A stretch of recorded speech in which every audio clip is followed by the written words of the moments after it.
Good morning, everyone. It is Saturday, which means it's time for yet another Salty Saturday live stream. I am the producer of the Salty Nerd podcast, Matthew Kadish, coming at you today with my fantastic panel of nerds, starting with Matt Vader 74. How you doing, buddy? No, it's Matthew Vader 74. You got to get the inflection there on the Matthew part, like you do with your name. You just like really punch it in there.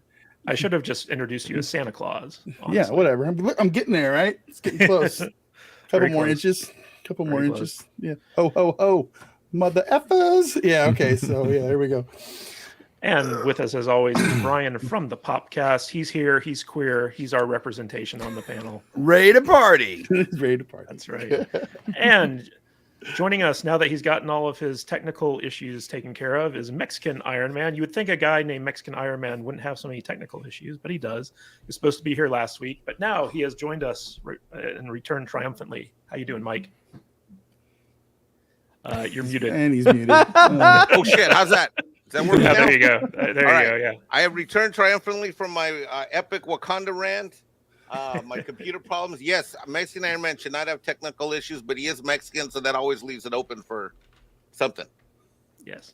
Yeah. And the man with the beard himself, Odin from OMB Reviews. How you doing, Odin? Oh, I'm doing fine. Glad to be back this week. Was with family last week, but was definitely missing being on the show. So glad to be talking about a lot of these fun topics today. Yes, and Odin has actually returned to the Twitterverse. Yes, now, finally. I don't see you ever tweeting anything. You're just like, hey, I'm back. I have a new account. Yeah, and that's kind of how it's gonna be. It's I have very much trying to limit my time as much as possible. So I'm still retweeting stuff, but yeah, I'm trying to kind of slowly roll back in because I don't want the same issues that came up before to come up again. So. Well, speaking of Twitter, I would like to welcome the triumphant return of the Cusack Slayer to the panel, Tom Connors, who had a really fun run-in with actor John Cusack on Twitter last night. How you doing, buddy? I am here to say anything. I am... Yeah, I don't know. He doesn't have very many other good titles. You're better off dead? Is that what you're saying? I'm better off dead. I'm here to talk about my identity. His movies suck. Let's be real. He's got five, maybe six good movies tops. That was one crazy summer, wasn't it, Tom? Yeah, it was one crazy summer. Yeah.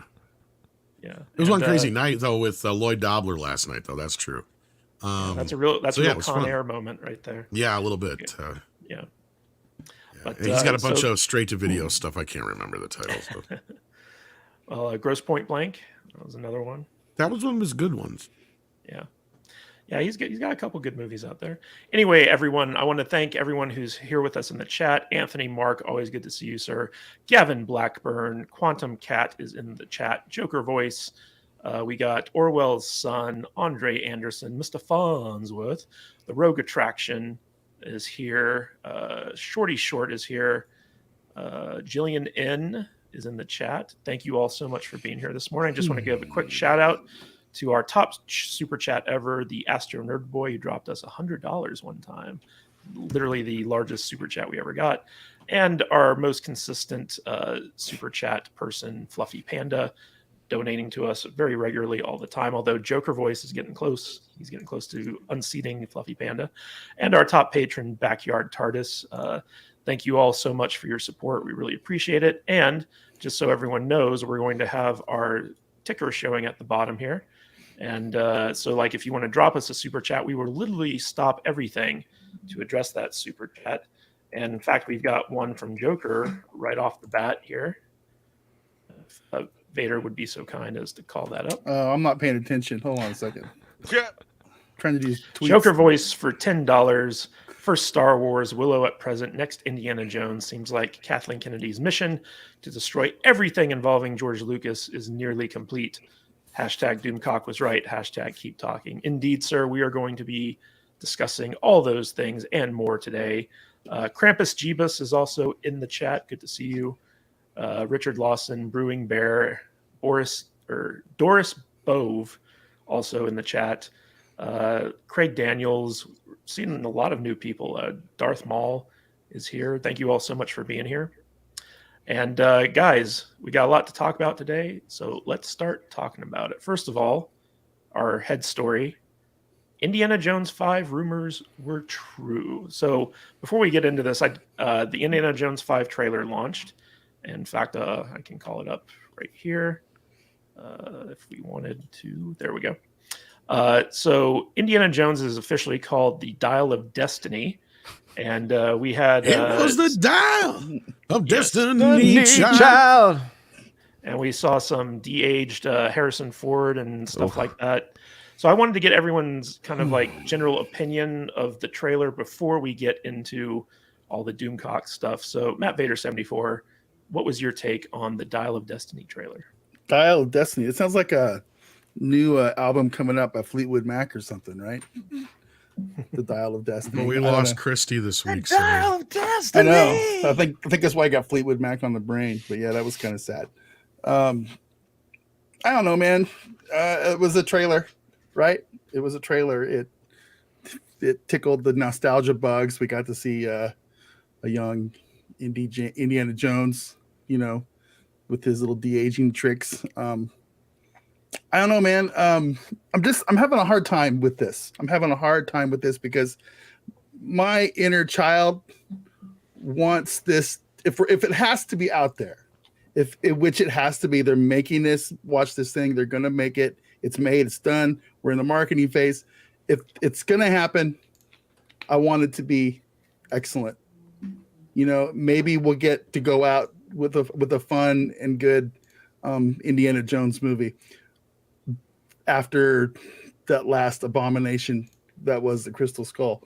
But the realist in me knows that that's probably not going to happen. I hope it does. I really do. But I'm just I look at this thing and we had the rumors that came out, and I'm just like, yeah, man, all the boxes are getting checked. All the boxes are getting checked. Doomcock was right. At least so far, it seems like. So I don't know, man. I'm just kind of in watch and see what happens mode with this thing. You know what I mean? It's not coming out till June, so I guess we'll see what happens. That's where I'm at. Ryan from the Popcast, what was your take on this trailer? It didn't have any Indiana Jones music, which bothered me. I know. Slow It did technically. I mean, sort It was of. it was Disneyfied. Yeah, I don't know why Disney. I would keeps actually doing call this. it just trailer-fied, because that's like what every trailer Yeah. does now. Is It was like takes common either a trailer pop music. song or the theme song and just slow it down. Especially Disney with like these like reboots, remakes, like Yeah. restarts or I feel continuations. like at the very end or the beginning or something, they should have had the dun dun dun dun, some kind of. It was kind of at the end, Brian. Kind of. Kinda, Again, bro. in a very weird way, in a very it wasn't- Disneyfied, trailerfied way. Yeah. Yeah, it was kind of there, but it wasn't. It that bothered me. I don't know what their aversion is to using music from the franchises they own, but they just they really want to change them a lot. Like not update them and make them sound more rich, but they want to modify them to the point where it's barely noticeable.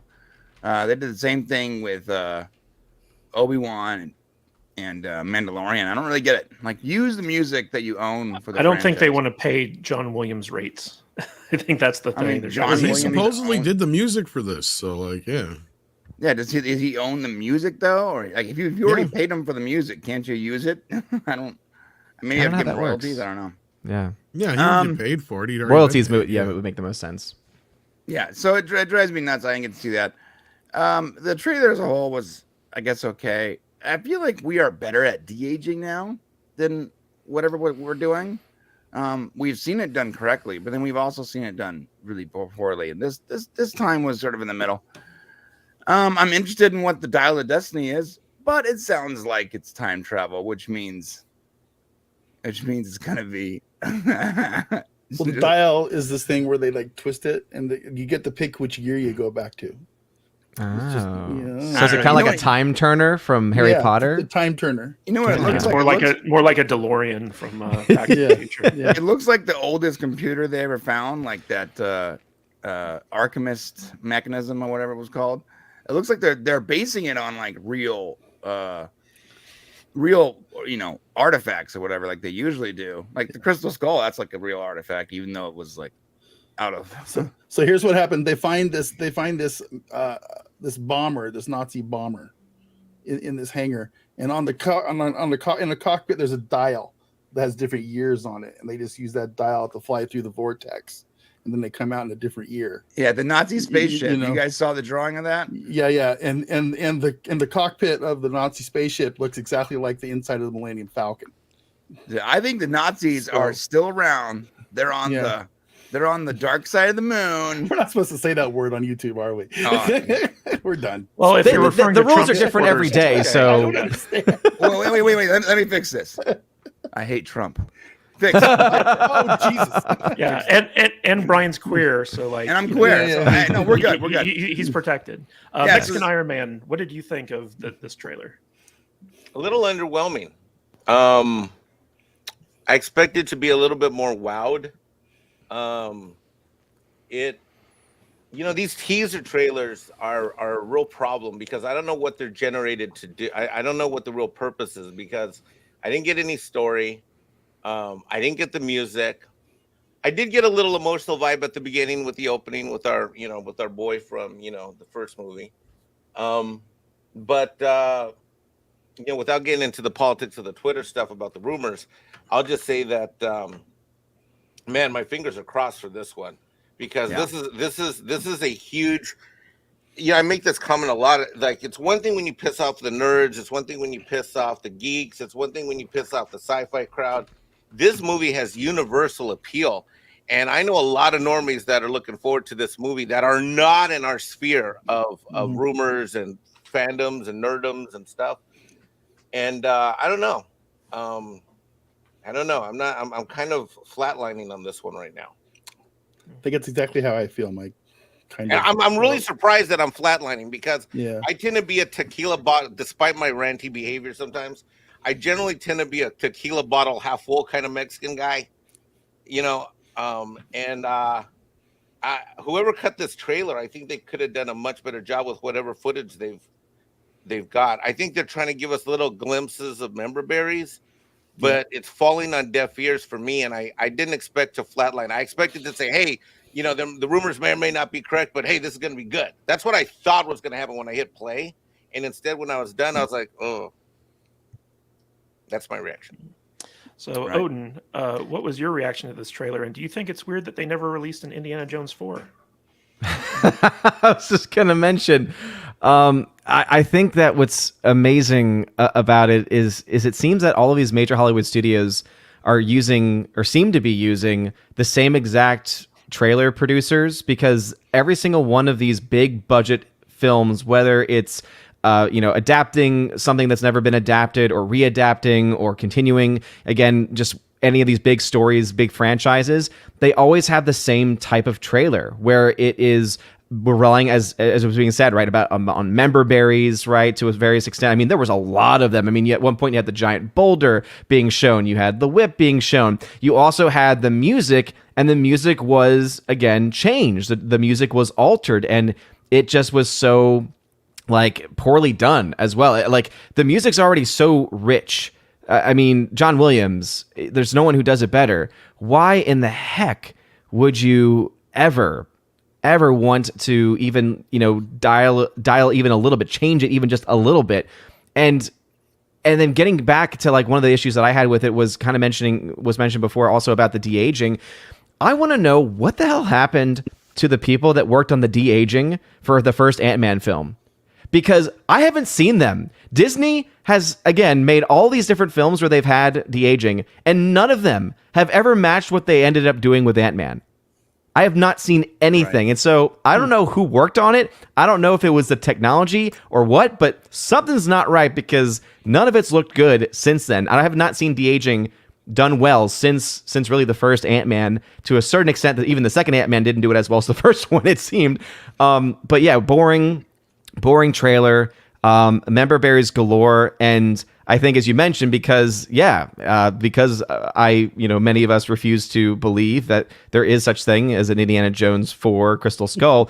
That, I think, though, is a big problem with the normies, because I think when people hear Indiana Jones, they're going to either say, oh, this actually looks kind of cool, or they're going to say, oh, wait, didn't the last one have aliens? I don't know. I think I'll wait for this one to come out I don't on know Disney what you're Plus. talking about, Odin. I don't know. Aliens and Indiana Jones? But that's a big 100%. bar they have to overcome, right? They have to overcome, right, a non-existent alien film, and that was terrible. So I'm not getting it from this trailer. Yeah, I'd even argue that this isn't so much de-aging as it is straight up deep fake. You know, Yeah. they're putting a younger Harrison Ford face over Harrison Ford's face. Tom Connors, what are your thoughts on this trailer? It's true. All of it. It's just a jump to the left and then a step to the right. And you're doing the time warp with Phoebe Waller-Bridge. Oh my God. I don't know what happened. I said, I'll do it for a weed bag. And they gave me a flea bag. That's actually a really good impression. Tom's good at impressions. Get off my movie set. I just haven't heard They him do that tried one. to So. kill me You should hear his with Picard. Force Awakens.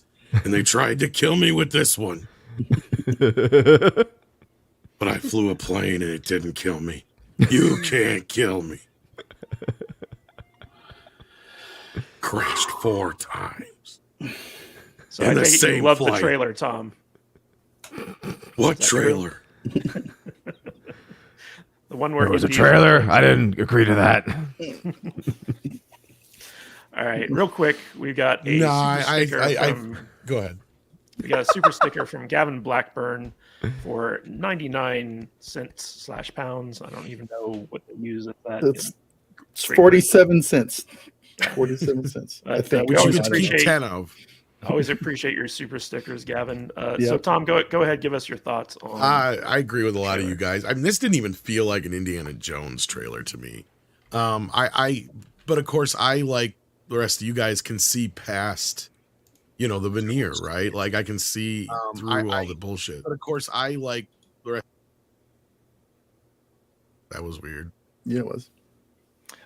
Sorry, we were dealing with some spammers there. Continue. Oh. Anyhow, I feel like we're getting a bait and switch. I feel like they're hiding Phoebe on purpose because we know she's in this movie a hell of a lot more than what we're seeing here. The title even sucks. Like, I didn't even like the Crystal Skull title. Like, that was to me a problem because the first 3 films are the Raiders of the Lost Ark, the Temple of Doom, and Last Crusade. They're not the Ark of the Covenant, the Temple of the Thuggee, and Indiana Jones and the Holy Grail. Like, and right there is my point. Once you do that, it kind of sounds like a Monty Python skit or Monty Python movie, and that's kind of what Indiana Jones and the Legend of the Crystal Skull sounds like. And we're so with Indiana Jones and the Dial of Destiny. Huh. Like, Never- that is I one of the never really thought about it lamest like that. fucking titles.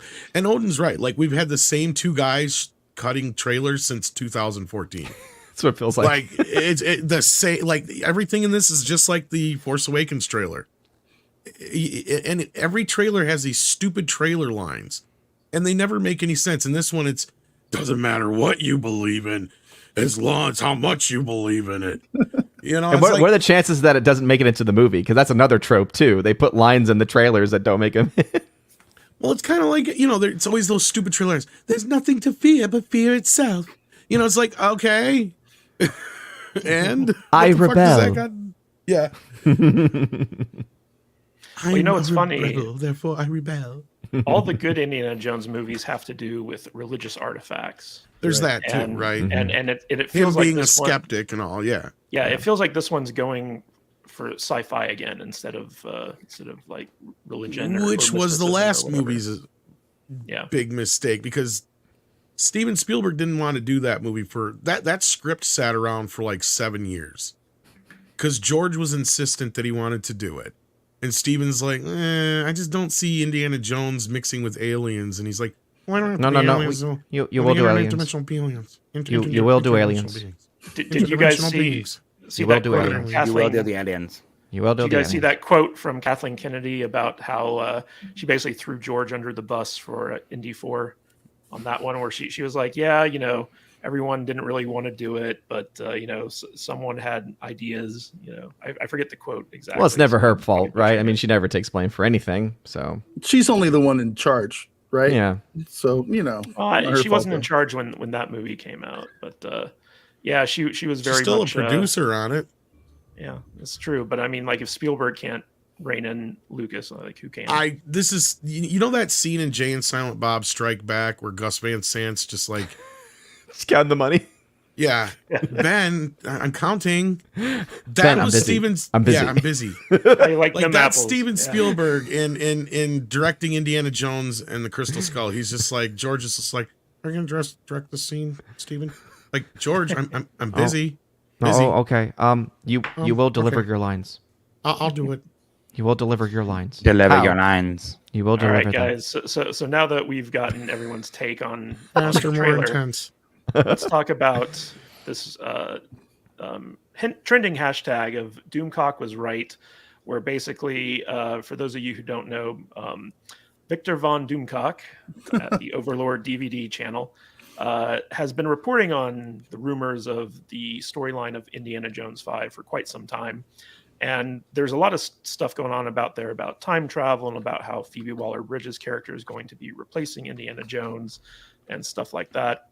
And if you go to this article, which is linked in the description, you can actually watch his videos in this article right here. But the funny thing about it is James Mangold replied to it. And he Your friend, basically your said- best friend, right? Yeah. I know, right? He's blocked me, unfortunately, but but he's still He's playing hard to about this. get, Matthew. That's all Yeah. that is. So he actually addressed That is called the John Cusack move. he Cusacked me. But basically, Mangold came out publicly and said, well, Paulo, it's up to you who you believe. An anonymous troll named Basement Dweller and Doomcock.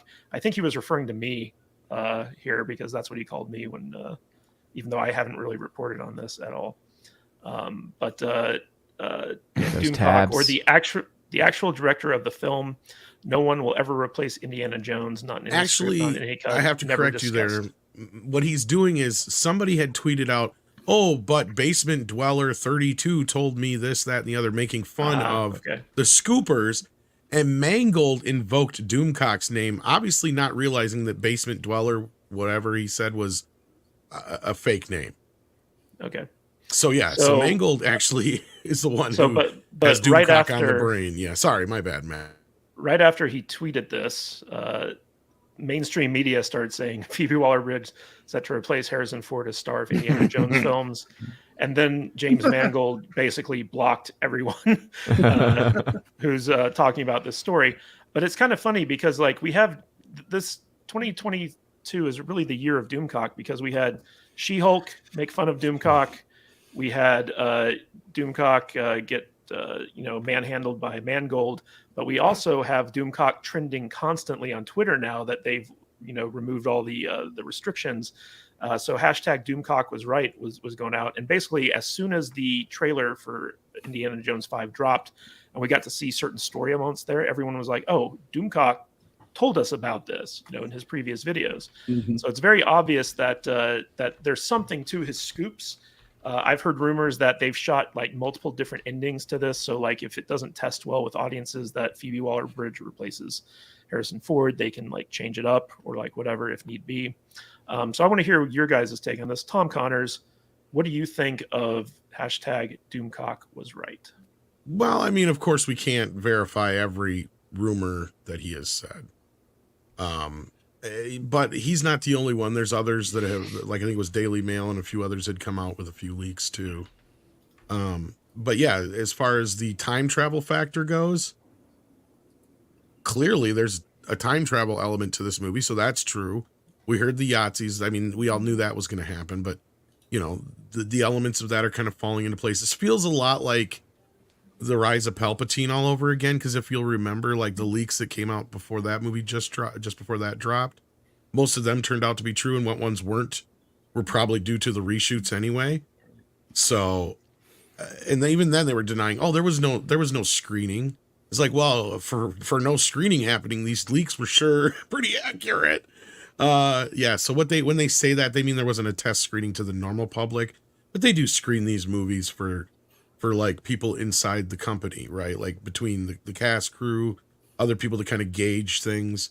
Mm-hmm. And that's kind of what probably had been happening here. So if you want to play semantics with words, fine. Kind of like with James Mangold. And you look at a lot of his tweets, he put quotes around a lot of stuff. So that tells me is like, okay, so you're saying that, but we've also seen people like your daddy, Bob Iger, move the goalposts pretty goddamn quick with a lot of things too. So it's more like, how do you define it compared to how we define it? Sure. Just like He-Man said that that Kevin Smith said that He-Man was, the main star of his own fucking show. And that turned out not to be true, all the way back to the whole, it's not Khan thing with J.J. Abrams. I believe everything a celebrity tells me. Yeah. So real quick before we get to Odin, But no, I think it's pretty obvious. Yeah, sorry. Yeah, Critical Drinker released a really good 9-minute video about how the rumors for Indiana 5 were true. Again, linked in the description. I think it's worth checking out. Odin, what do you think of this? Do you think Doomcock was a prophet?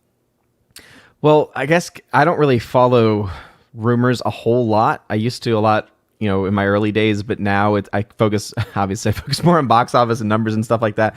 But I wonder if anyone else had been reporting on it, because I know that Clownfish sometimes picks up on these stories and rumors. So I don't know if they were saying around the same thing around the same time or not. I don't know. What I do know is that, when it comes to anyone with rumors or leaks, sometimes they turn out to be true and sometimes they turn out to be false. Let's not forget it wasn't long ago that Doomcock. Doomcock was very adamant that Kathleen Kennedy was going to be gone, and Kathleen Kennedy is still around. And again, the whole internal civil war with Star Wars and stuff. Again, a lot of this stuff just didn't really pan out. So I think people can be right? Some people can get good information. Some people can get bad information. Sometimes the information is changing, right? Because sometimes things change behind the scenes as well. So to me, it's more of I'm looking to see how many people had the same source that got the same information, because that to me would say, okay, it seems that when these people then who seem to have the same source that is actually a legitimate source that's correct, when they're aligning, we could probably trust it versus just trusting one person over another. It's always better to have more people verifying it than just one. I think what people need to remember is that Doomcock is first and foremost an entertainment channel. Yeah, this is a guy who's got a Dr. Evil kind of thing going on. And he starts every single one of his videos with, this is rumor, not necessarily to be taken as fact, so take it with a grain of salt. And that's what I appreciate that about Doomcock. He is what he is, right? And he does get some stuff right. And I know you didn't ask me, Matt, but I also do think that he does have some people that report to him a few things now and then. So you just got to take it with a grain of salt. And I think in this case, his people were pretty close, pretty spot on so far. I agree, Matt, right? Because it's kind of like us. We have reported on a lot of stuff that's turned out to be true. Yeah. But how often do people hone in on one or two things that we supposedly said that aren't true? And the same thing goes for Doomcock. And I've told Doomcock there's times where, in his past reporting with certain things, I'll be like, watch out for so-and-so. Because I knew he was getting it from certain sources. I'm like, they have a clear bias in their reporting. And that's part of the problem, too. We have to always take into consideration when we're getting these reports is that, why is this person telling us this? And what do they have to gain or lose by telling us this? And then from there, are there other people saying similar things? Right. So as far as Doomcock goes, personally, obviously I know him well enough. I think he believes the things he's being told. I'll put it like that. So he trusts his sources, but there's also times where I've told him to be careful. Yeah, I don't know what you're being fed. So yeah, I appreciate Doomcock for nothing else, for his production value. He goes all in, man. That's what I love about that. Yeah, he does. So the one person on the panel who knows Doomcock pretty well is Mexican Iron Man. What do you think of all this Doomcock was right stuff, Mike? Yeah, I dare say not only do I know him probably better than anybody on this panel by far, but I know him better than almost anyone on the internet in general, because I just know him very, very well. I've actually know a couple of his sources on the Star Trek and the Disney stuff. I've actually met them in person in Southern California on past trips. I can't disclose who they are, but I've actually met two of them. So I know that they're real. And a shout out to Clownfish TV for saying Doomcock was right in their video yesterday, over and over and over again, by the way. I am shockingly, I got to tell you, even though I'm one of his closest friends and I live stream with him all the time, I've got to tell you that I am shocked at how accurate that video is to a lot of the rumors and the leaks. Even me myself, am kind of shocked. I actually think that video, I'm going to go back to what Tom said. I think it was cut in a way to try to pull back as much of that stuff as possible. Like the Phoebe Waller-Bridge stuff. I think she's all over this movie. She's got to be. I mean, Jesus Christ! If you look at the Disney Day thing, they asked Harrison Ford what were his favorite things about working on it, and while he's on stage on Disney Day, he mentioned Phoebe Waller-Bridge, working with her on a daily basis. I think it was a quote, something very close to that. So she's all over this movie, and if she's all over this movie, then we know what we're going to get. So, they made me do it. You know, and the way I look at it is pretty simple. Whether he's right or not, this is a culture war. We're all on the same side of a culture war. We're all on the same side of a culture war. Even if this movie comes out and all of the stuff that are in the rumors about how it's going to end doesn't happen, we still win because maybe we played a role in it not happening. We know one thing for sure, which is this guy Mangold's a liar. I didn't like the way he treated Matt. Nope. I mean, if anything, I barely knew Matt at the time. And that made me say, damn it, I'm gonna support the Salty Nerd podcast left and right. So I don't believe this director to fucking 2 fucking feet. I don't believe him any further than I can throw him unless it's at the top of a stairwell. You know, he treated my boy Matt like shit. And you know, for him to evoke Doomcock out of nowhere is crap. And Matt's a straight up guy. I mean, I got to know when Matt and I got to know each other, it was intense and fast. And so I've got no love for this director. I don't believe a word's coming out of his fucking ass. To me, he's another Kevin Smith, and he can go F himself. Yeah. In Minecraft, by the way, with the whole stair thing. In Minecraft. In Minecraft. Yeah. We're not inciting violence here. Right. In Minecraft. In Minecraft, yes. Yeah. So Mike, you said with like we're in a culture war. Everybody knows that. We talk about this stuff every day. Is it going to take something like these rumors about her replacing Indy and them getting all goofy with it to like get the normies finally on board with something like this? It's like, oh my God, look what they did to Indiana Jones. Because I think that would fire people up that aren't necessarily involved or care about all this stuff. Right. We have to lose the IPs that normies love, because obviously the IPs that we nerds and geeks loved isn't enough. That's why Rings of Power was so important, because that is it's much more of a normie thing. And then I think Indiana Jones is a normie thing. Compared to Star Wars. I've asked a couple friends of mine, a couple girls that I've dated in the last couple of years who are single moms. And I asked them flat out, like without them knowing about me on YouTube, about Strange World, and both of them said, 2 of them, and this is randomly, they both said, I'm not taking my kids to see that. And then the other one said to me, yeah, my sister took the kids to the movies, and I made sure she didn't go see that movie. And I hadn't said a word about, you know, politics and all the stuff that we cover. So, you know, to win this culture war, it's going to take the normies coming around, and I believe that started to happen. And we have to sacrifice Indy to maybe make that happen, huh? Probably. That's what sucks. I don't know if that'll happen. I think now that the trailer came out and with Doomcock was right is trending, you watch in about a month or 2, we're going to hear this movie's going in for reshoots, or is going in for reshoots. Or something. Which is Brian from the Popcast. Do you think Doomcock was right? I don't. I think that Doomcock has a lot of theories, and every once in a while, they align. But to be fair, I do the same thing. I throw a lot of theories out there, and every once in a while they align. And when they do, I don't stop talking about it. I'm like, yeah, I was right. You know, how many Star Trek theories that I have that I've been completely wrong on, and I've been right on like 3 out of 10. And when I'm right, I'm like, I talk about it profusely. So I get it. I just think that he throws a lot of stuff at the wall like the rest of us does, and sometimes it clicks. All right. Yep.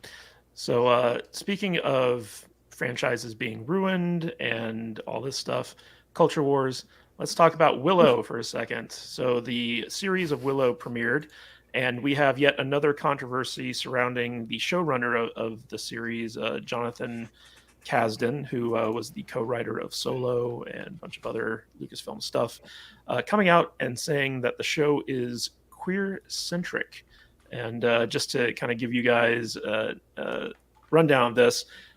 You know, Salty Trekker and Danny the Dork Knight, they do a show called Nerd Fights, where they terribly misquoted me on this show, but I tweeted out a link on this type of thing, and they didn't get it quite right when they were talking about it, but this is a Polygon article where they actually sat down and did an interview with Jonathan Kasdan, who is the guy who famously made Lando Calrissian pansexual.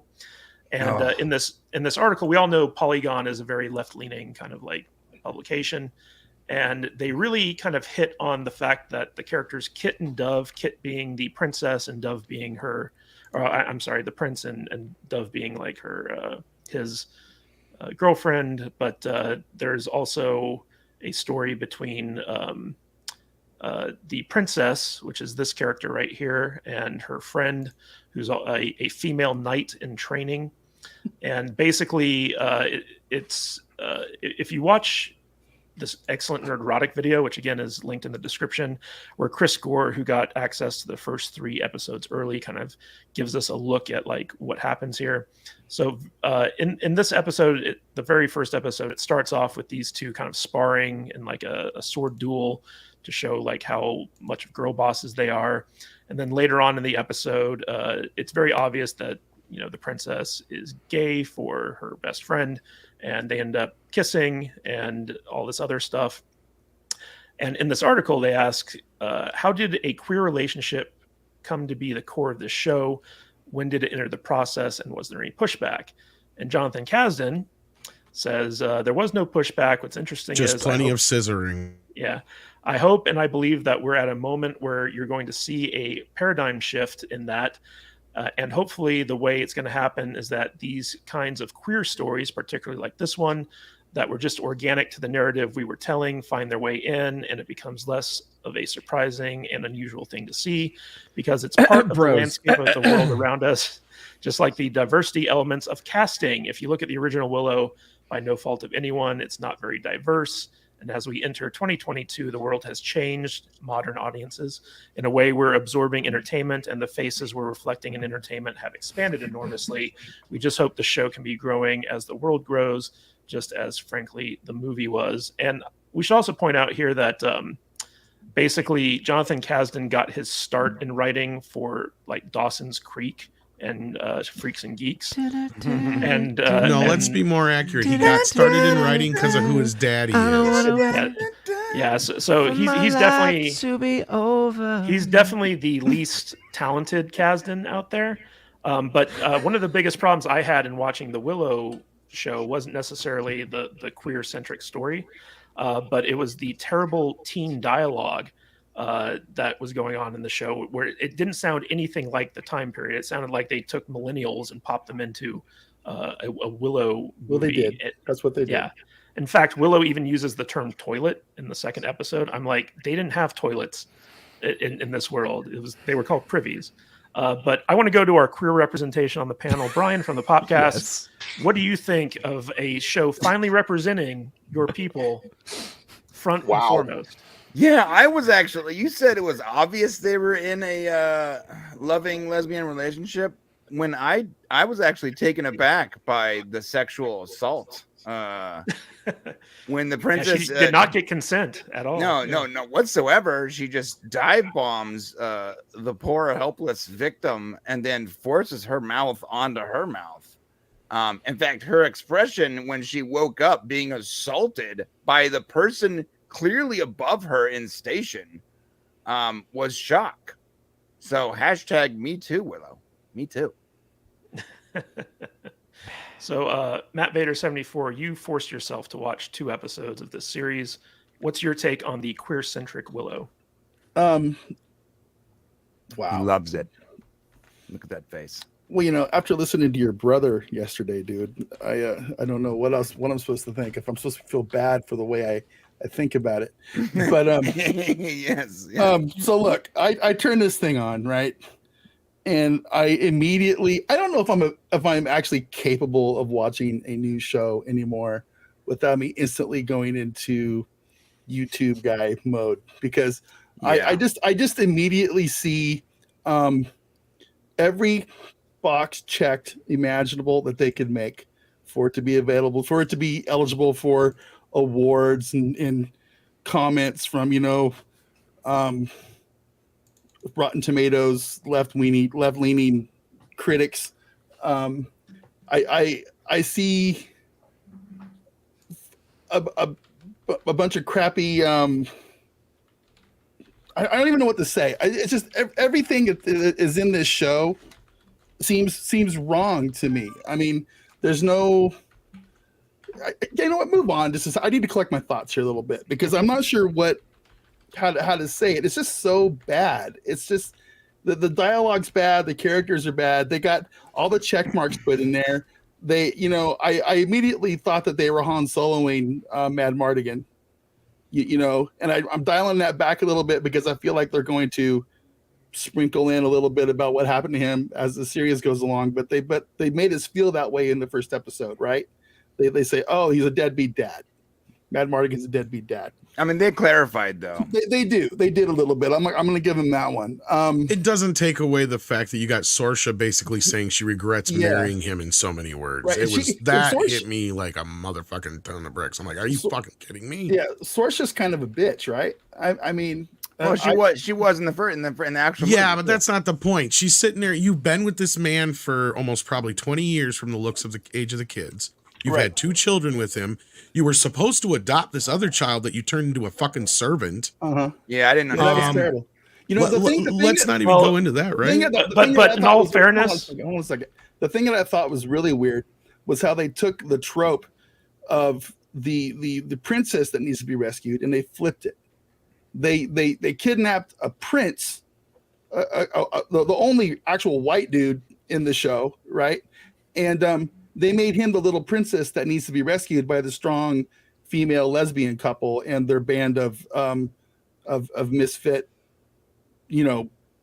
people.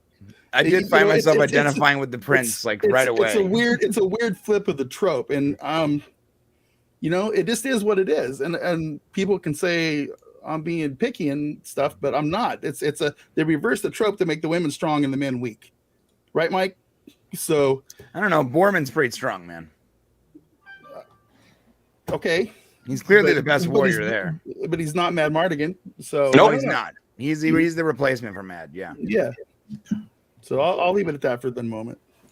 So in all fairness, though, like the actual marriage to Mad Mardigan is kind of reflective in that actress's marriage to Val Kilmer, right? So like they're not stretching believability so much here. Yeah, good point. I didn't even think about that. But that's not the point, though. You don't bring the reality into the ultra fantasy, man. She's sitting there saying all the things that they say about Mad Mardigan in the first movie that he proves them fucking wrong. That's what pissed me off. It's like, okay, let's drag him down to the bottom fucking level of the rung here while we're at it. So I just want to say the thing that kind of like shocked me about this show is that there's no subtlety about what they're doing. It's just like it's all just like immediately in the first 10 minutes of this show, they put all the SJW representation bullshit right there in your face. You know what I'm saying? There's no subtlety about it. This is Disney. This is how we do it now. It's just if you don't like it, don't watch it, and that's fine. I'm not because I don't think I'm gonna watch anymore. But it's just I feel like they could have done it better. There's other shows out there that have all of this stuff in it that doesn't bother me. It's like the one we're going to talk about later. All the representation stuff is in Wednesday, but for some reason, you know what? I loved that show. Yeah, so it didn't beat me over the head with the soy hammer. You know what I'm saying? So anyway, we'll talk about that one later on. But it's just such a weird two sides of the same coin to me. So I don't know. All right. So Odin. Nothing personal, man. You know it just pisses me off when they drag personal shit like that into a show. Mm-hmm. So Odin, I think one of the big issues, especially if you read that Polygon article, is that Jonathan Kasdan's the one in charge of it, and he seems to be one of those guys who's very much about pushing alternate agendas. And if you actually watch any of the movies that he's responsible for making, there's this terrible one called The First Time. It's basically a teen sex comedy that's kind of like a drama-ish. It's very Dawson's Creek, but it like the dialogue Sorry, I in have that to every movie between the teens is some of the worst dialogue I think I've ever heard, and I'm seeing it reflected in the Willow show. So what's your take on Jonathan Kasdan's influence on this show? Is he the reason why it's gone so far afield, because he's doing it for modern audiences? I'm going to be honest, I haven't watched this Willow show. It's because not just because of everything, surrounding it and the rumors surrounding it before it got released, but also because I know that this is probably not a popular opinion, but I wasn't a big fan of the film personally. And I think I've mentioned this before, that I think the reason why was the first time I watched it was on a watch party. So it was on a stream, and everything that could go wrong with the stream was going wrong. So I think that heavily influenced my view of the film. So I still need to go and rewatch it just to give it a fair shot, because I do believe in giving movies fair shots when that kind of stuff happens. But because I don't have that real knowledge with that, I do with Solo, and I kind of wonder if he's trying to get more of that modern language. I mean, I don't know what it is in Willow, but is it actually where it's bad writing, or is it actually like reflective of how people, younger people maybe today, talk to each other, so that it sounds really bad, but it's more realistic? But obviously, no writer is justified in using really bad, dialogue if that's how people actually talk with each other. They did not talk like this. Okay. Jonathan, I figured as Odin. much. Odin, The big real quick. thing. Yes. It was more like old medieval English kind of Yeah, shit. it was like Okay. fantasy. Odin, I need you to, after the stream, I need you to get into a dark room. I need you to get oiled up. Okay, take your shirt off. Okay, now I'm disturbed by this. Turn some mood light on. Maybe a couple candles. Boot your biggest TV up and start Willow. Block out the entire world and just rub your nipples and watch Willow for like an hour and a half. I guarantee. How is that at all appropriate for Willow? I mean, Who said shit about it being appropriate for Willow? It's just I didn't fun. say it was appropriate. I'm just saying. Val do it. Kilmer was a very good-looking man in that. He was Yeah, very that's good true. looking. That's no, true. again, I did see the movie. It's just, as I said, my thoughts on it are not. But I kind of want to go back, because that article that you showed, and you mentioned one of the women in the show as being a lesbian, or they're leaning into a lesbian relationship. Was she a redhead? So yeah. Freckle Jesus, who played Oh. the Flag Smasher in Falcon Winter Soldier, and also the bad guy in Solo. Is she a natural redhead?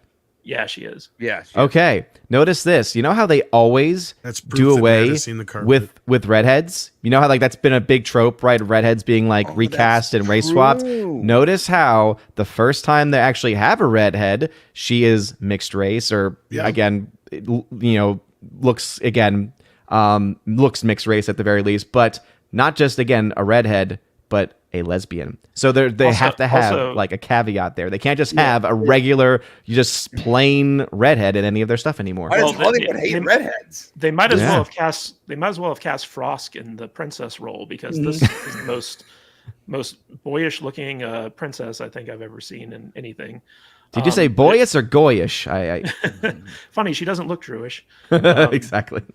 But so Mike, one of the funny things about this is on their Nerd Fight stream, Salty Trekker said, it's not queer centric. There was like one lesbian kiss, and they never mentioned it again. But it seems to me, according to this article, that there's much more to come between this relationship in the series. It seems that Jonathan Kasdan is kind of bringing it to the forefront, and there was no pushback at all from either Disney or Lucasfilm about this decision to do this. What do you think about making Willow queer centric? Well, first of all, there's more than just that scene. They're sleeping next to each other. They're holding hands a couple times, waking up together. I mean, come on. If you don't think this is queer centric, then you're a moron, or you're lying to yourself, or you're either gaslighting us or gaslighting yourself. So when I look at a series, I love the original Willow. In fact, my dumbass rewatched it before watching these first two episodes this past week, because I wanted to, Just made the pain that much worse, didn't it? Because I don't know why I do this to myself, bro. Exactly. So, well, I liked, I saw Willow late in life. I didn't see it when it came out. I saw it later in life, and I thought I always liked it. I always thought it was neat, and so I rewatched it, and I kind of go in tequila bottle half empty. It definitely is queer centric. The writing is awful. It's atrocious, and I have the same reaction Tom did. I have when I'm looking at something right now that I'm getting in entertainment, I'm looking at three things. Is this good for our society? Is this good for our families? Is this good for me as a father? Is this something that I'm going to be proud of to show my son? Or is it something that I just want him to be, put in front of and just placate him and hopefully explain away the shit later? Hopefully it doesn't make a bad impact.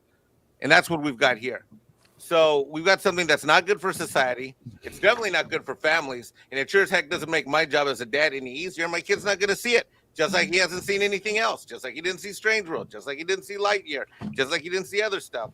I mean, this thing sucks. It's awful. And I think the thing about it, why it's so unabashedly, is because they've gotten comfortable in Hollywood. They think that, I think if I would do a video on my channel, I was thinking about doing the music, like we are living in a gynocentric world, and I'm a gynocentric fan. I mean, it's just ridiculous. It's sad. And, oh God, I really like Willow. It's really that was my favorite dinosaur in the new Lost World was the Gynosaurus. I mean, I gotta tell you, I didn't think that I think that, like, if I thought Disney had a layup, I thought it'd be Willow. I mean, princess stuff and swashbuckling and stuff, and I mean, this was a layup. Like, if they're gonna get one right, I thought they'd get this one right. And I'm going to keep watching it because I'm just going to keep watching it. But what I find frustrating with, especially with this kind of stuff at Disney and Willow and everything, is that they give these things to hacks like Kasdan to do. When everybody on this panel knows many other people out there that could write a script and a story for any of these IPs that are much better than what we're getting. Matthew over here could do it. Huffman could do it. Our friend Mr. Kiki could do it. And I'm sure all you guys probably know other guys that could write scripts that would be far superior with these things, and they could probably actually meet their mandatory checkbox list but make it more interesting and fun and stay loyal to the source material. It's just, I find it really frustrating. I agree. And by the way, good. Huge shout out to Odin, because I didn't even notice the redhead thing. I mean, that is a huge shout out to you, brother, because I completely didn't even notice that. And you're right. I get a redhead and it's this redhead. Oh, well, that girl, she's Disney's checkbox filler. Yeah, she's in everything. She's every Disney thing. Everything. You need some diversity. She fills like 5 boxes. Yeah, I really dislike that actress. I have no interest. Yeah. I don't believe she's not a terrible actress. It's just she's in everything, and it's like, wow. And she always plays the same. She's always like the ass kicking actress, and it's like I don't buy it. It doesn't work. If I was her, I would be kind of upset because they of all the roles that she gets, she's inserted in there to fill a role as the diversity hire. And we also know that Jonathan Kasdan's just a nepotistic hire. Right? He's a complete hack because of his dad. Yeah. Real quick, we have a super chat from Fluffy Panda for $5. So they called Wednesday queer bait, which was surprisingly good, and now Willow is queerfully C-wised. Dig another grave. Mads is CWized. Yeah, CWized. Okay. Dig another grave. Mads is so killed off. So Mad Mardigan is killed off, basically. It's interesting. I was complaining about the way they talk too, and I didn't realize that the writer of Dawson Creek was was involved. I was like, one of the writers. So Tom, are we just being stupid dakinis who are like racist, sexist, homophobes, or is this really just another example of Lucasfilm going woke and destroying a beloved franchise? Did you say daikini? Is that a thing? That's what they call that's what they call. That's what humans, dakinis. Those are dirty humans and Willow. And pecks are the little people, but unfortunately now that they're queer bent, they're peckers. And also, Warwick Davis pointed out that he based his performance off of Mark Hamill's in The Last Jedi. Yeah. So wait, what? There's that. Well, he's got the hair for it. Did he really say that? Yes, I shared the article in the article. Chat. No. By the way, I'm not on the same boat as you guys. I actually enjoyed it to a degree. I'm not 100% sold yet, but I think the show is a lot better than like Rings of Power and other fantasy I shows. was excited. Yeah. I mean, look, let's be real. Star Wars was George Lucas's answer to not being able to get Buck Rogers or Flash Gordon. And Willow was George Lucas's answer to not being able to get Lord of the Rings. Right. I watched about 5 to 10 minutes, I think, of this show, and I checked the fuck out. I was a huge fan of the original. Loved it almost on the same level as like Indy and Star Wars as far as that goes. But I knew that it was never the more popular franchise. I've been excited about it, at least to a point, from when I first heard about it years ago from Clint Howard. And since then, we heard that John Kasdan's writing it, and it just went downhill from there. I have no faith in anything Disney does anymore. They're going to be one of the last companies to get out of this rut, especially now that they brought Iger back in the picture.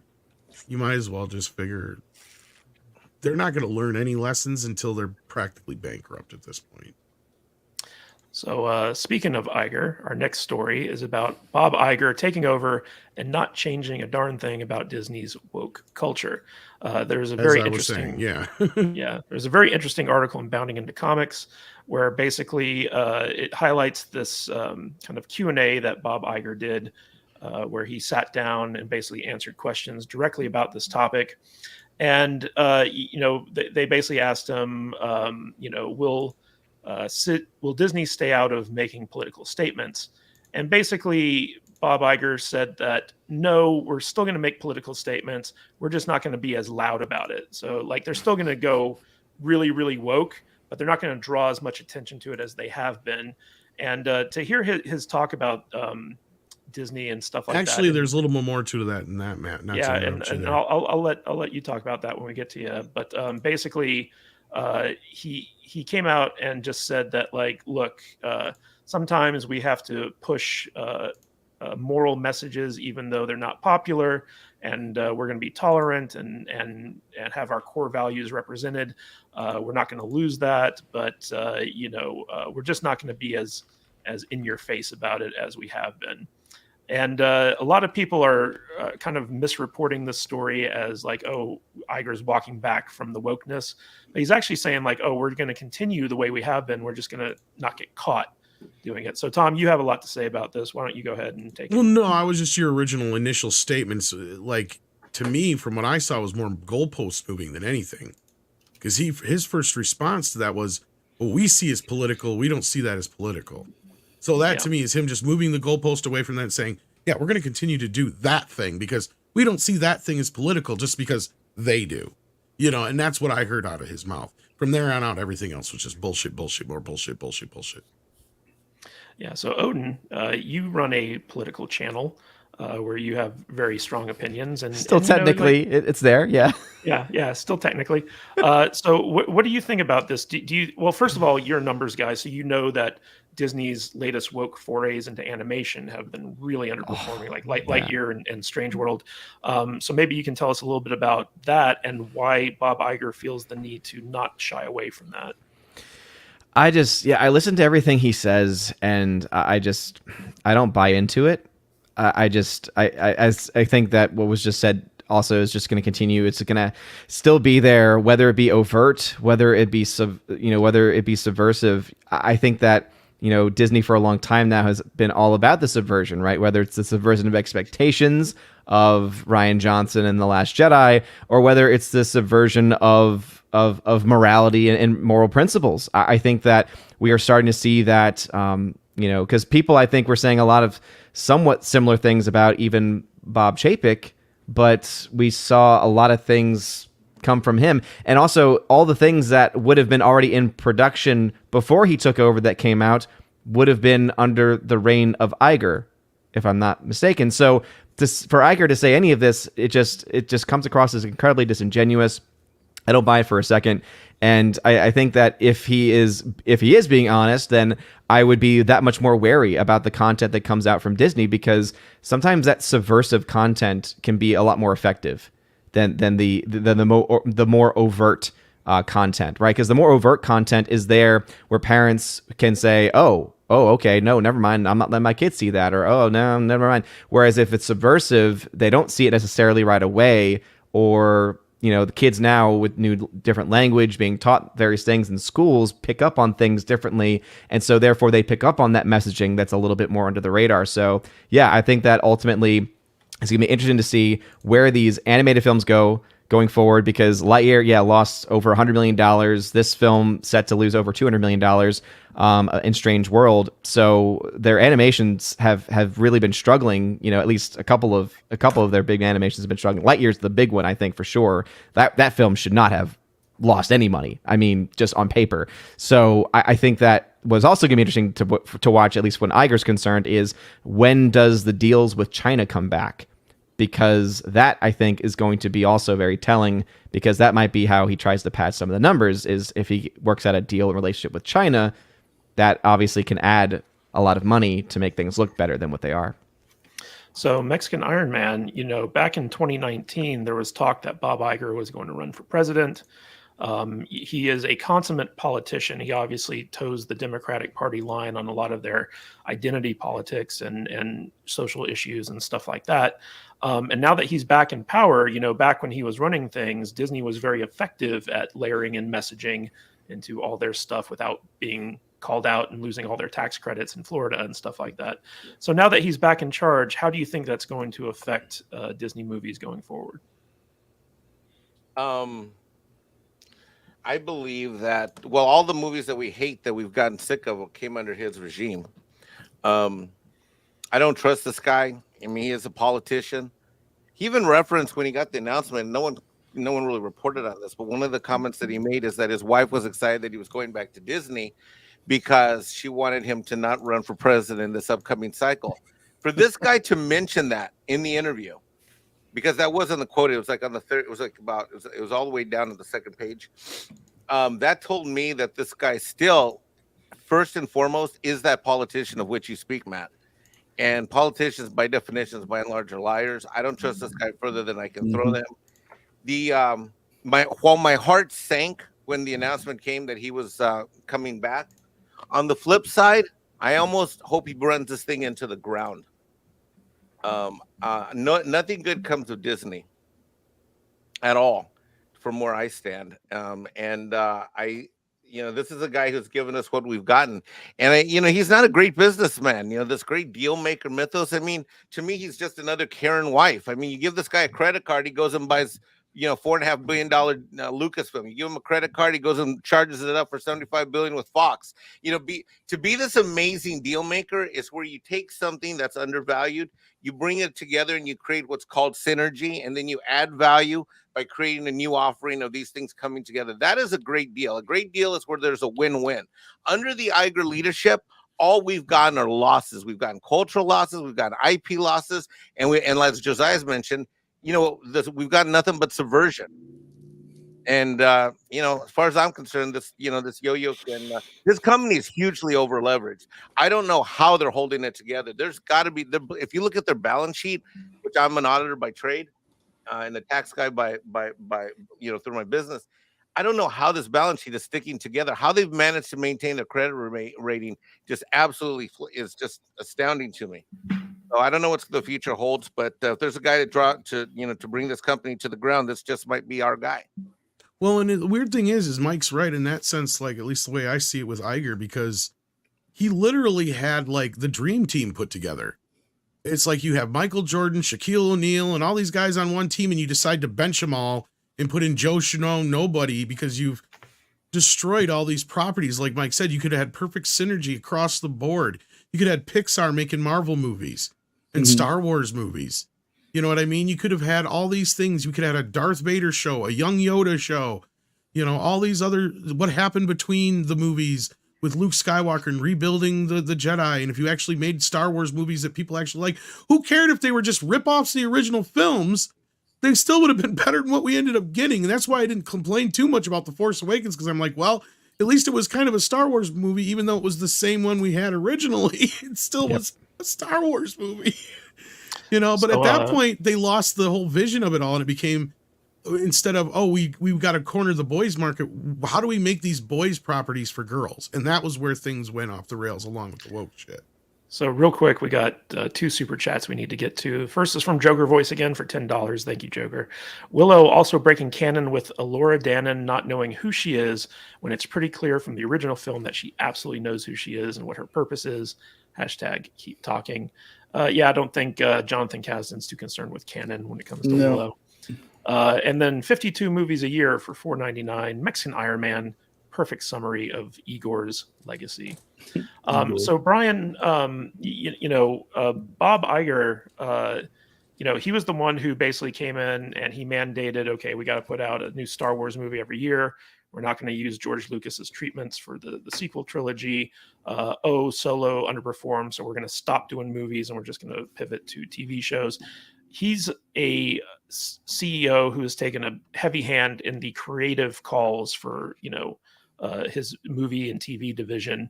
And I think Chapek was a little bit more hands-off in that respect. I could be wrong about that. But Iger definitely comes in and gives the creatives their marching orders. How do you think this is going to affect Disney product going forward? I'm so worried. That's a very sinister laugh you have there. Actually, I gotta say one thing. One thing that Chapek did do was he actually did the reverse. Iger, the only time he stepped in is when shit got bad, like with Star Wars. Because the big complaint with people was that Chapek made it to where the creatives actually had to answer to the money people. And they didn't like that. Because that's when they would get the questions like, where's the money? So they had to answer to Chapek's second in command directly. I can't remember the gentleman's name now, but yeah, that was the way the hierarchy went, and they didn't like that. And that's one thing Iger said he's going to take change. But anyway, sorry, Brian, go ahead. No, it's okay. Yeah, well, so answering to the creatives, answering to the money guys, like James Gunn, taking orders from Peter Safran or whatever, that would be a disaster. The money guys have to find the money and figure it out. And the creative guys have to do their best to sort of stay under budget. That's like, there needs to be a proper marriage there so that the budget doesn't inflate out of control and a bunch of money is not wasted. Like, we want to redo these 13 shots, so let's delay the movie a year and spend another $60 million. Well, that's not reasonable either. So, there needs to be a proper marriage between the two. As far as Igor's take on things, I'm worried about Disney, man. Probably because half my portfolio is Disney stock, and they're just not making very good decisions right now. And so when we first heard about the CEO swaparoo, we were like, oh, okay, well, maybe this would be a good thing. But it just seems like maybe they're swapping to pad their numbers before the next quarter, because from everything that we're hearing, every interview, every article, they don't. It doesn't seem like they're planning on making a whole lot of changes. So if they're going to continue down this route and they think they have the money and the clout and the ability to weather the storm, then it's going to get worse before it gets better, in my opinion. However, Igor could be back to be like, look, we need to get our movies back into China. Our movie's not into China. It's hurting. We're losing $300 million every movie. So it'd be a good idea to maybe strip out some of the woke stuff that China hates so much and make the China release. How about that? That would be a good idea. So maybe he's going to do that. Maybe they're going to make 2 versions of the movie, one for us dumb Westerners and one for the strict Chinese market. I don't know. Vader, do you think Bob Iger will ever walk back Disney from the political messaging that it's been churning out? I feel like he's going to say one thing and probably do another. It's like he'll say that, we need to, dial it back a little bit, maybe need to like calm things down, but I don't really see them changing much of anything. I guess we'll find out. But what makes me sad is and I don't know if this is going to sound right. I kind of feel like the Chinese versions of these movies are better than the ones we're getting. Right? It's weird to me. I don't know, man. It's just it is what it is, I guess. No, I don't think he's going to change much of anything. I think he's there to leverage the company to be bought somehow. So Yeah, Imagine- I find it interesting that Bob Iger talks about the core values of Disney when they constantly compromise those values to be in bed with China. It's very odd. Real quick, we got a super chat here from Denny Wright for $4.99. Any predictions on Apple buying Disney? Not that anything would change creatively, in my opinion. I don't see that happening personally. Tom, Yeah. do you have any insight in this? Well, I mean, it is one of those like very remote possibility things, and we always used to joke about a hostile takeover, but there is some possible precedence to how this is being played out, especially with bringing Iger back in the picture and a few other things that are going on. They could very well be setting themselves up for some kind of sale, because if you look at it from this perspective, Warner Brothers is technically owned by Comcast. Universal's technically owned by Comcast. Warner's technically owned by AT&T.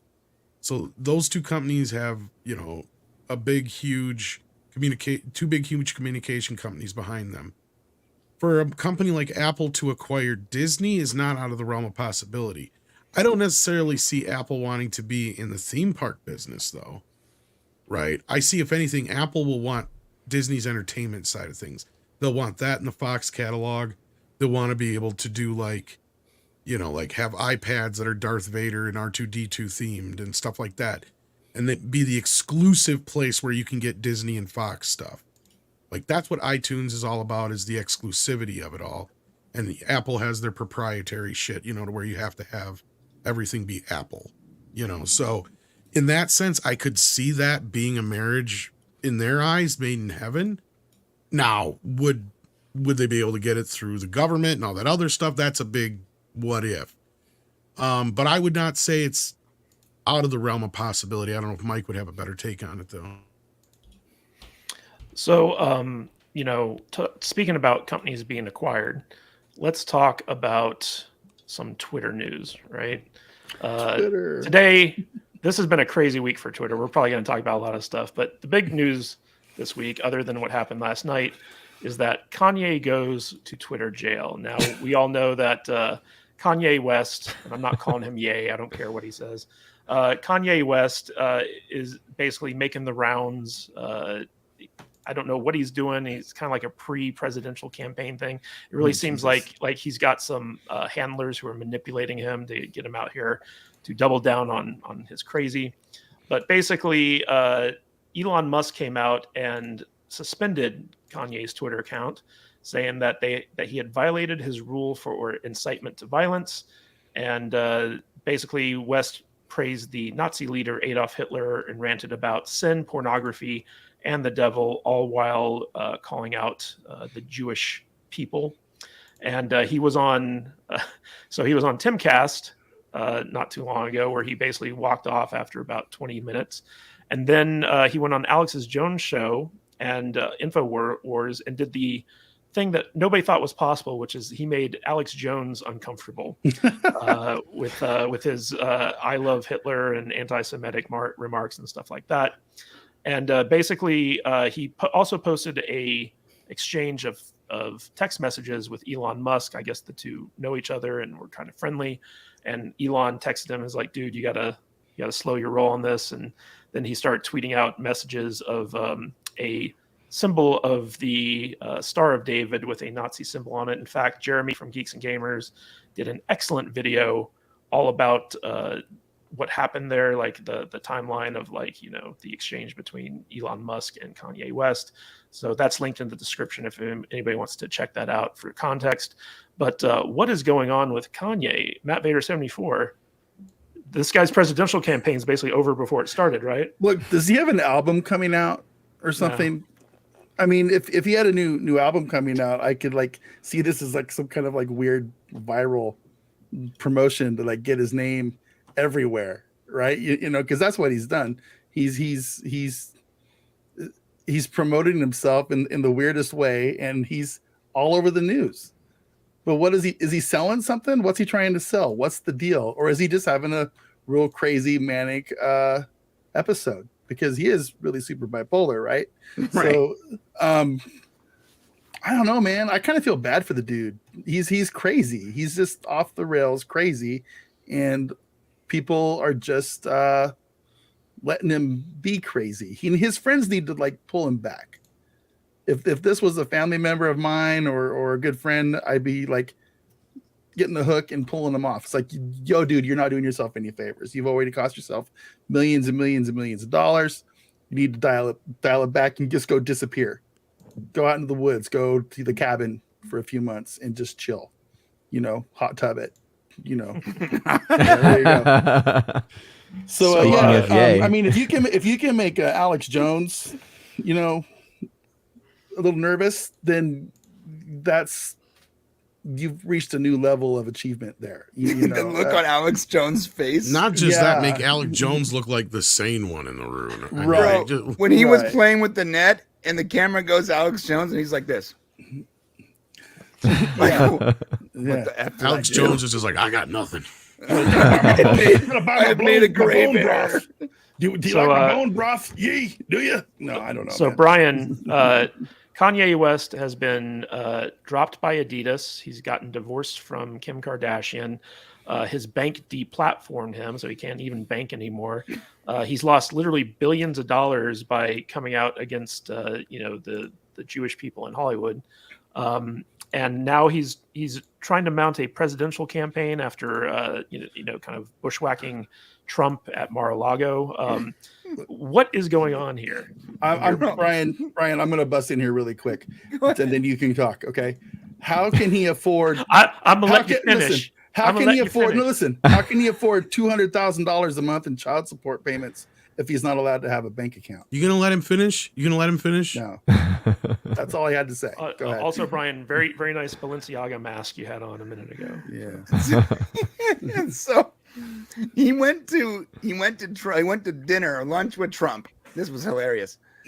He brought Milo Yiannopoulos and Nick Fuentes, two toxic individuals. He brings them, and Trump's like, I don't know who these guys are, but I guess, come on, let's have lunch. And then he asked Trump, I'm going to run for 2024. Will you be my running mate? Trump, who the former president of the United States, who just announced his own campaign. I wish I could have been in that room and just looked at the faces of Trump and all of his aides. And I just want to know exactly what they thought at that moment. When Ye, with a straight face, says, President Trump, I would like you to be my running mate for 2024. Oh my God, he's going off the rocker. And then when he goes on Tim Pool, we thought, okay, so maybe he's going to be a little more reasonable. It's a safe place for him to like actually have a conversation.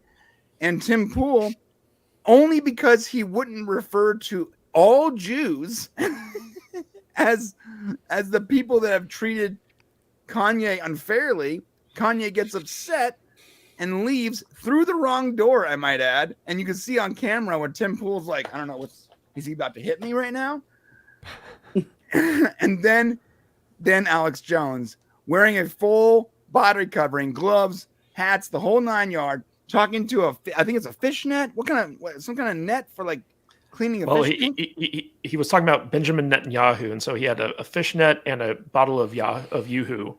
And it was like net and Yoo-hoo Netanyahu.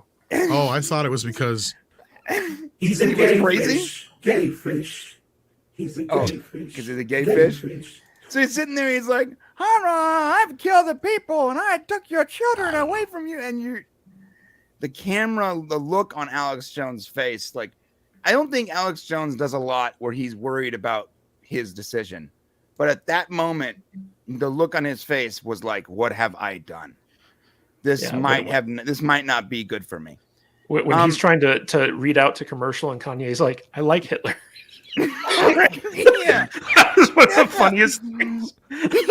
He's trying to go to commercial, and Kanye is doubling and tripling down on his love. Guys, that's not funny. You're not supposed to laugh at that. It not is cool. only in the It's not context cool. of Alex Jones thinking like, I mean, I'm already being sued for like $1 trillion. All right, I just can't afford another trillion on top of that. It's not funny. That's It's not probably why funny. he was like, take off the mask so we can actually see if it's Kanye. Because he's like, Yeah.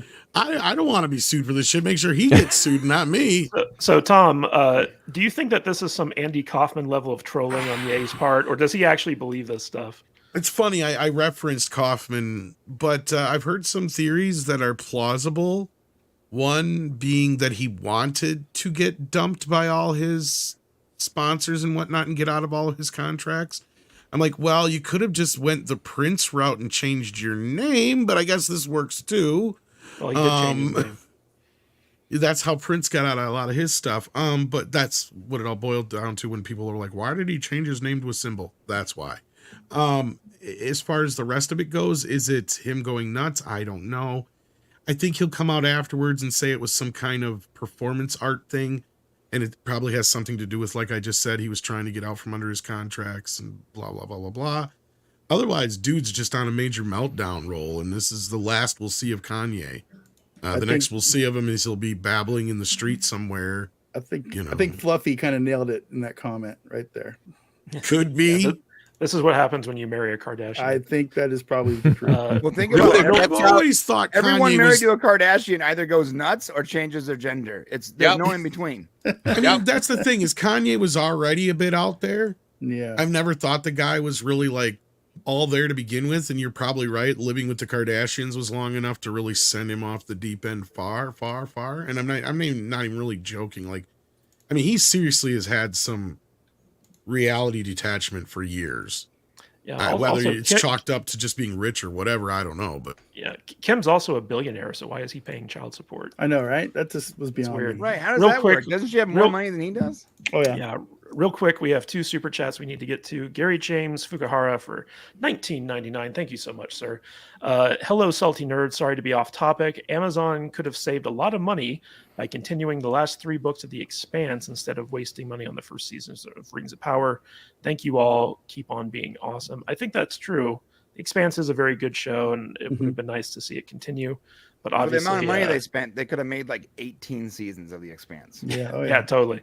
And from Fluffy Panda for another $5. Since the left loves using this time period to call us names, as long as Disney's 1940s Germany is in charge, Igor is going to follow orders like everyone else. That's probably true. All right. So, Odin, one of the big things that happened just yesterday on Twitter was that Elon Musk released the Twitter files, which was all about how Twitter coordinated with the DNC and the Biden campaign to suppress the Hunter Biden laptop story.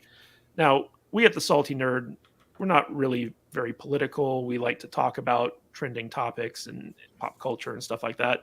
So we don't want to get too in the weeds on the political end of things here, but this is a big deal if it, which Elon Musk showed that it was true, and this is all part of pop culture. And the fact that they specifically targeted actor James Woods to be canceled, have his account suspended, and his tweets suppressed because he was speaking out about this. And if celebrities aren't even safe from the censorship ban hammer, what's that to say for the rest of us?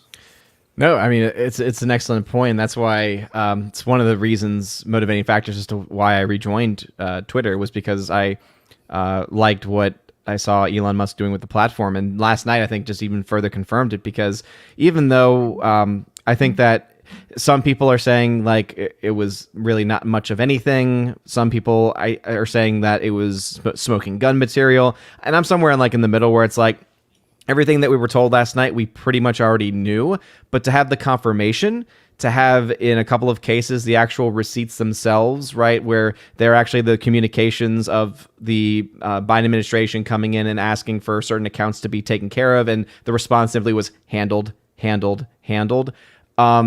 just, to me, helps to provide actual evidence and actual confirmation of the things that we knew were going on, and that is, I think, what's going to help go forward with more stuff. Because the other thing too that someone had mentioned, he's releasing this on a Friday night. that's usually a weird time to release news, right? For news to break in general. So it almost makes me think. I'm wondering if he's got a lot more. He says that there's a lot more to talk through, of course. They're doing the part 2 today.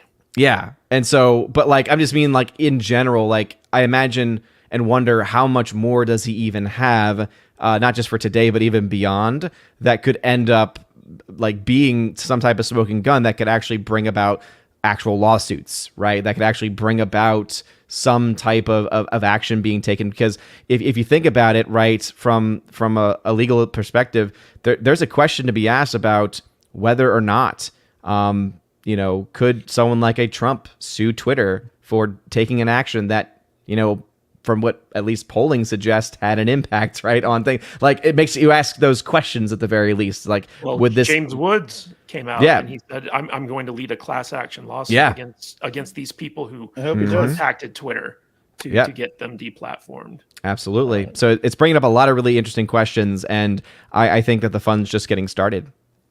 Speaking of fun, Mike, Twitter has been a blast lately, between Kanye and the Hunter Biden stuff and Elon just like memeing the hell out of everyone. What do you think is going on in Twitter right now?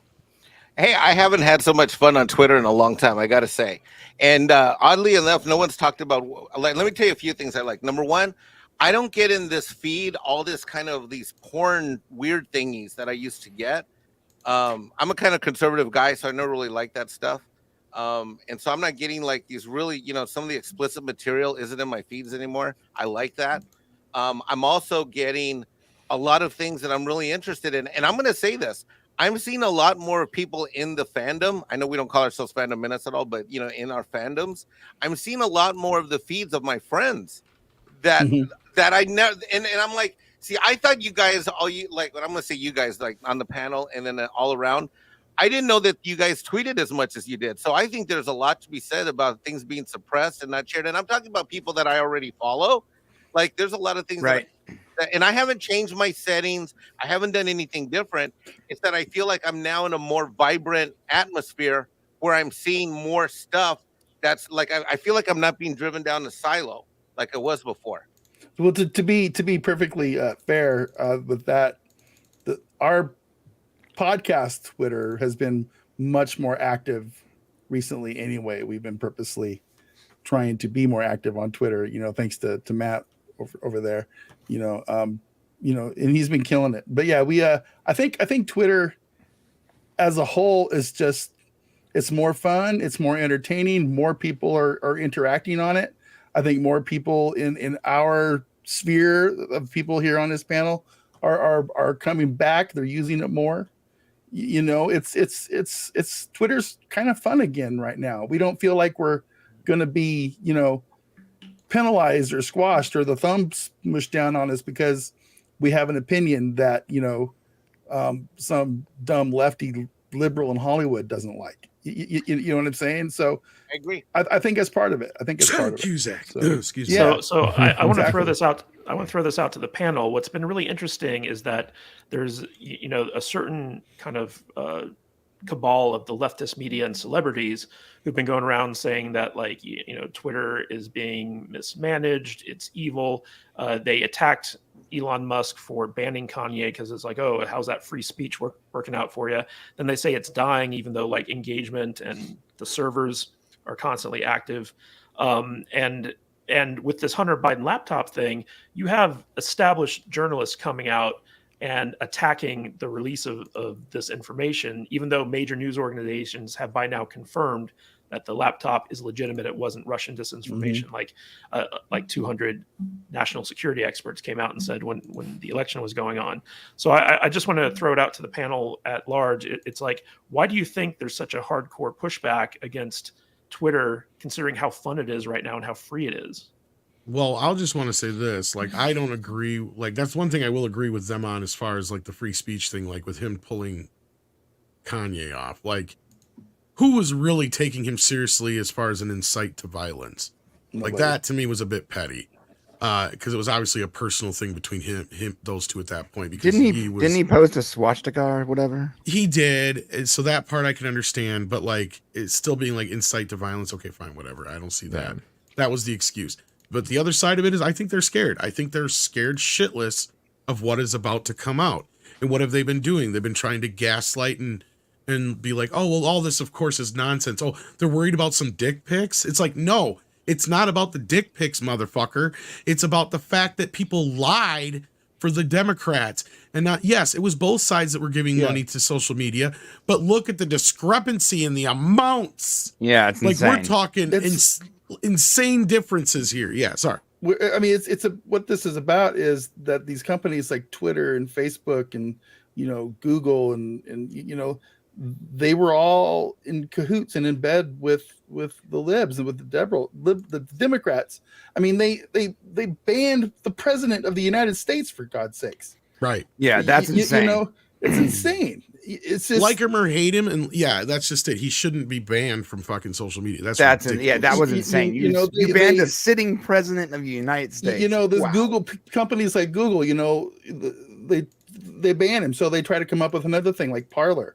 Said nope, you guys can't talk on this little thing that you made yourselves. Boop, done. Oh yeah, how about that?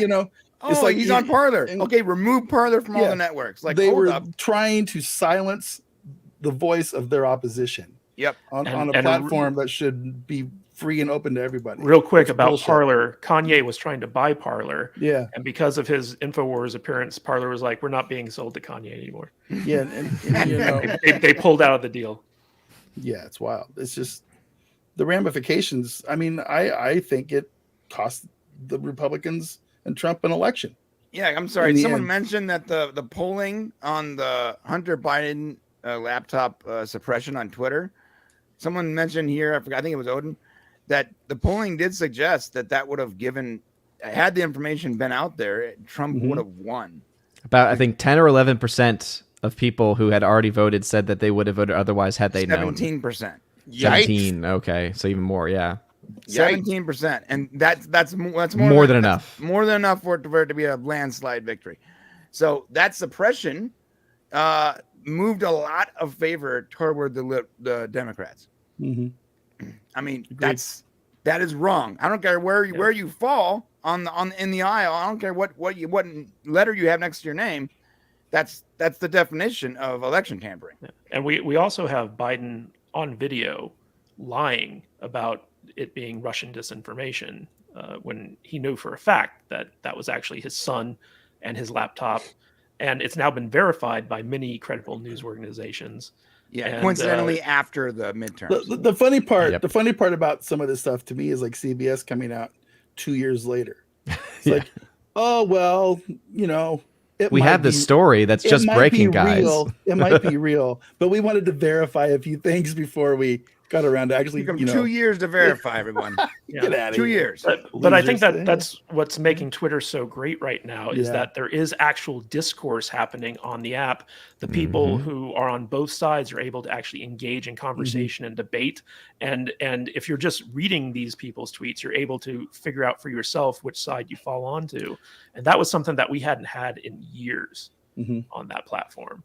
You're right, man. You're hitting it on the nail on the head. People like Tom Connors can go on there and destroy people like John Cusack and not be worried about getting banned for life because you engaged. You're not wrong. A year ago, I would have been booted off of Twitter. Mm-hmm. And I've been like, well, what the fuck did I do? Oh, you disagreed with fucking John Cusack is what you did. Yep. Yeah. Even Gina Carano was getting in on it last night where she was like, I want to see what internal documents they have on me, with her kerfluffle with Disney and stuff like that. So speaking of, I want to call back up Gary Fukuhara's super chat here where he was talking about Amazon and the Rings of Power, because that goes directly to our next topic, which is basically Bernard Hill, one of the actors of the Lord of the Rings movies, slamming the Rings of Power. This was incredible. So he did an interview recently where basically they asked him, if he's watched the Rings of Power series on Amazon, and he said, "No, not interested. It's a money-making venture, and I'm not interested in watching that or being in it. Good luck to them and all that stuff, but it's not like the real thing." And he believes that the franchise would have been better if it was left just as the original trilogy. And he says that I think they were pushing it when they made The Hobbit. The Hobbit's a tiny book. They did it well. They did it really, really well. They expanded it, but I think you can only stretch a piece of elastic so far. I think they managed it with The Hobbit because there were some really good things in The Hobbit, without a doubt. But he basically just said that The Rings of Power was a big pile of misguided poo. Something that we all know about, because we talked about it here on the show. Mexican Iron Man, what do you think of this? Is this just more proof that Rings of Power was a big misfire for Amazon? Absolutely. It's also part of an increasing trend that I've noticed in the last few months, where we're starting to see some Hollywood people take stands that are more affiliated with us versus being quiet. I think what we need is more and more people in Hollywood, whether they're actors or not, providing that accurate analysis of what they're trying to do with this stuff. So I was really fired up when I saw this article. I think it's great, and I don't know where they're going to go from here with this series. I really don't. I mean, I don't know where they can go with this. I mean, I know what they're going to do. They're going to replace, they're going to replace the showrunners and get some more people behind this thing and all that. But I like I did with Willow before watching Amazon Rings of Power. I rewatched all 6 of the movies just to get all warm and fuzzy and get ready for my Rings of Power. And what a huge letdown that was as well. So, Brian, Bernard Hill, he's 77 years old. He probably doesn't give a crap because he's not really acting anymore. So he's free to speak his mind about this type of thing. But they just recently came out and said that they recasted Adar. Adar. And they've hired a bunch of new people for season 2. What do you think are the broader implications of this for the Rings of Power? They're already contract, like the money's already set aside for this, right? So like they can't can Amazon just, and I'm asking the panel here, can Amazon just pull the plug?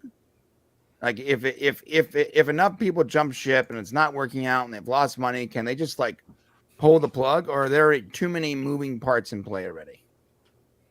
Tom, Odin, one of you guys want to answer that? I honestly, I don't know enough about the deal, but I don't see how you like. I can see them getting to a season 2, but unless you see a massive, I mean like unheard of turnaround in quality, which is just not likely to happen. Right. I just do not see how they could justify going past that. I mean, it's hard enough as it is, but I just they have to, unfortunately. Yeah. So is that the case? I have to. Well, the way that it's structured is because of this show was created through a loophole. Because for those who don't know, the short version is the Tolkien estate owns the rights to the books, but they sold the rights to any and all, like basically entertainment rights, to the Saul Zaentz company years ago, and then the Saul Zaentz company has now in turn sold them to. I can't think of their name, but Warner Brothers. No, they're a company that does like tabletop games and video games and other shit. They're like a Swedish company. Swedish company. I can't think of their name offhand, but anyway, but the way it works though is they're able to do it because it's based on a part of the books that they don't own on the entertainment side, but they have to produce 50 hours of content for it to be outside of that loophole, so they don't have to deal with Embracer. That's who it is. Embracer Group. And but at the same time, now we've been hearing that Embracer's getting involved and Warner Brothers had a few checks written to them. So who knows what's going to happen in season 2? They clearly know they have to fix this somehow or do something to it, because it's one of those things where it's too big to fail. They've spent too much money on it. They have to produce 50 hours of content, whether, I don't know if they have to spread it out over 5 seasons exactly, but they have to produce, I know, X amount of hours per season or whatever it is. So they're stuck doing a lot of this stuff. What we're going to see is possibly, and I think this is what like Chris Gore was getting at too, was like, you'll have a few people brought in. They'll be like, oh, we're having some new people come in to bring in a fresh perspective. And what they'll be doing is ostensibly running the show now while the other guys get tossed to the side. They'll still be there, but then you'll start hearing about them working on other projects. And we've already seen one actor leave. We'll probably see other actors leave and other writers leave and other people come and go as this gets closer and closer to becoming a second season. But I have a feeling it's going to be a lot like Star Trek has been the last few years, where every season feels like almost like a reboot. And they're like, trust us, this time's closer to what you want. They're trying to like right the ship, but they don't even know where to start. That's just it. It's built on faulty ground. Yeah. Right. I hate what all these shows have done to me, because there was a time years ago when I dreamed of getting to see all of these shows that we loved and grew up coming back and entertaining us more. And man, they've destroyed these things. It's so sad to me to watch shows like the Lord of the Rings show come in and just suck as much as it did. It makes me sad. It genuinely makes me upset. Well, on that note, Matt, not good. we have a super chat from Denny I know, Wright, I see $4.99. Do you think they can reboot Rings of Power? Because besides Jeff, it sucked. Do you Jeff think was good. Jeff got do you- robbed. Do you Jeff think was they're awesome. going to do like a soft reboot in season 2? Don't they kind of have to at this point?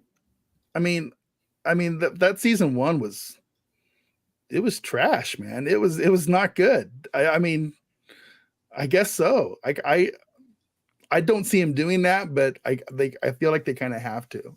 I mean, that's my uneducated and moron guess. I guess, I don't know what else they could do besides start the story over. So, Brian, that's Brian, why I should, was at. should, I'm sorry, go ahead. should Jeff get his own spinoff series? Yeah, guaranteed. No, we need a whole. we need to hold on. And the legacy of the Ints or something like that. The Entwood, Jeff's story. He Real needs to quick, be we gotta- resurrected. He needs to be resurrected as a treant, as an ant. So JT Yes. Gunn, Late Night with Cap for $2. Vader is one sad Santa. I'm feeling kind of. I'm out of here. I'm out of it today, guys. So full disclosure, first day of a 2-week vacation. So I'm like, I got 100 different things. My wife is blowing my phone up with a list of things I need to go to the grocery store. And it's like cabbage, Knorr's soup mix, frozen spinach. I'm like, I'm online right now. Leave me alone, but no, it's all good. And and she knows, but I'm sorry. I'm a little bit scatterbrained today, but in this, Jeff lives. Go, Jeff. So real quick, when you guys said about like it's built on the wrong premise, like I think you're right. So when they bring these shows back, like Rings of Power and Star Trek Discovery and Solo, whatever Star Wars crap there's been, when they bring them back, like they build them on the wrong foundation. So when they start the show out with the wrong foundation, thinking I'm going to modify this and make it my own and bring it to the modern day internet culture, whatever they're doing. When they start that way, no matter how many times they restart or redirect, it's going to be wrong because you're starting with a rotten foundation. And I got to say, when it comes to Picard season 3, I feel like the showrunner pulled that way back and went back to the TNG foundation. And when you guys see that in February, you're going to see a big difference. And it's because he started with the foundation that we started with, or that we ended with 30 years ago, and not this new sort of I'm going to do it my way kind of thing that Rings of Power and other modern day Star Trek and Star Wars shows have been doing. Brian, I'm telling you, man, if Picard season 3 sucks, I'm coming after you. Come to my house, bro. We should have a watch party at my house. Live stream it. I'm going to live stream it. Yeah. So, guys, You should. before we wrap up the show for today, let's talk a little bit about the Wednesday Addams show on Netflix. This is a show that Vader and I started watching. I didn't have a lot of high hopes for this because Tim Burton hasn't done anything good in a long time, and it looked a little bit woke. But I was pleasantly surprised because it was an excellent show. It was a lot of fun. It did have a few elements to it, but they kind of made fun of it in a way. So like it wasn't like something that really detracted from the story. And I thought that the girl who played Wednesday was perfectly cast. It was the best thing Tim Burton's done in a really long time. I loved every episode of it. So we just want to go around the panel and get our overall thoughts on Wednesday on Netflix. Matt Vader 74, what did you think of this show? So I didn't even realize I was going to watch this until I just turned it on. I had zero expectations. I've always been kind of an Addams Family fan, and I didn't. And I was a little bit intrigued by the trailer where she threw the the piranhas into the pool. And Awesome. it turned out the trailer was, basically the first 2 minutes of the entire series, Yeah, pretty much. which was great. This thing is basically Wednesday Addams in high school combined with Harry Potter. It's very much like that, and it has a cool mystery that she's solving. She's kind of like a Nancy Drew type character with some really morbid sensibilities, and that's what I like about her. It was just super fun, and yes, there was some elements of modern television in there. There was some woke shit. There was some diversity. There was some inclusion. You know what? But I didn't care because it was all very organic, the way they put it in there, Yep. and it didn't beat me over the head with the SJW hammer. And and if that's how they can do it, if it's written like that, I'm not going to have any problem with this. They didn't take old characters and woke them up. They didn't do that. They introduced new characters and gave Wednesday some new people to play off of. It was just fun. I don't know what else to say. I enjoyed it. I hope everybody should go out there and watch this show. It deserves your viewing hours. It's really good. So Agreed. Odin, I know you have to get going soon. So what is your take on this version of the Addams Family, and where can people find out more about you, and if you have any final thoughts before you have to jump out? Yeah, I was also pleasantly surprised by this. I went into it, and the only thing I really knew about it was that either, I don't know if it was the lead actress or if it was just someone promoting the show, talking about how they thought how important it was that Wednesday was played by a Hispanic actress or something like that. And I was just like, okay, at that typical identity politic conversation that happens before all these other things. And so I was kind of like, I don't know if I want to watch it for that very reason. And then I watched the first episode, and immediately I was drawn in because of the lead actress playing Wednesday. Jenna Ortega. Yeah, Jenna Ortega. Because I knew nothing about her. I had not seen her in anything. I know apparently she's done a lot of stuff like in the horror genre or the thriller, maybe even TV side of it. And so I didn't have that foreground. I didn't have that background knowledge about her. And so I just was immediately drawn in by it because after seeing the 90s Addams Family, which I loved, I mean, I still watch those to this very day. I didn't think anyone was going to be able to match that same type of dry wit as Christina Ricci was going to be able to do, or rather what she did. And she just knocked it out of the park. I mean, it wasn't like she was doing an impersonation. She was making it her own certain like quirks. The whole sequence, there's a great sequence that happens at a dance that entire time I was laughing because it was just so on point. And everything that the character is built to be is what she does. She never like acts against her character, which is something that I feel happens a lot in storytelling today. Is you get someone established and then they act against it, and then it's just a sign of bad writing. Whereas with this one, she's always very, very consistent with it. So yeah, I actually really enjoyed it a lot for that very reason. Mainly because of her. Yeah, some of the other actors in the show are okay. I thought that there was. I personally think the casting of Gomez and Morticia was not good. I really wish that they had gone a different route. In fact, I still think that I really would have loved to have seen Christina Ricci cast as Morticia. Like I think that actually would have been a great like kind of circling of that of her, like having played Wednesday, still very much being that macabre personality. I would much rather have seen her in it than what's her name who ended up playing it? Catherine Zeta-Jones. Catherine Zeta-Jones, right? I just again wasn't a big like she wasn't bad. Catherine Zeta-Jones was not bad, but for Gomez, I definitely was not a fan of that casting. I actually kind of enjoyed both of them in that. Yeah, roles. Well, it also works the original material. Like, Yeah. the original material, that's the Gomez thing. Was the little short, fat Yeah, and so that's black and why white cartoons. I think that it probably worked because of that for a lot of people. But for me, again, I was with the 90s, and so Raul Julia was in my head. And so for me, I was like, okay, this guy's no Raul Julia. And what's interesting, though, is the little kid, he's barely in it, but the little kid that plays Pugsley, I could have sworn that it was like the grandchild or child of Raul Julia. Like he looks a lot like him. Yeah, they look alike, yeah. Yeah. So, but no, Because I thought the he show was definitely doesn't great. look like Louise Guzman. That's for sure. No, he definitely does not look like Luis Guzman. But yeah, again, I think that the show is definitely worth your time. Again, there are those elements in it, but I think that you made the good point, Matthew, where you were saying that they kind of play around with it. Because at one point, Wednesday does say the line, "Are you trying to mansplain to me?" And you're like, Wednesday shouldn't be saying that line. But then it turns out, actually, she did need it to be explained to her. So it's like, again, kind of turns it on its head a little bit there. So yeah, I think it was a pretty good show. Not perfect, but a huge surprise, and it's worth it watching for her performance alone. Jen Ortega's this Wednesday.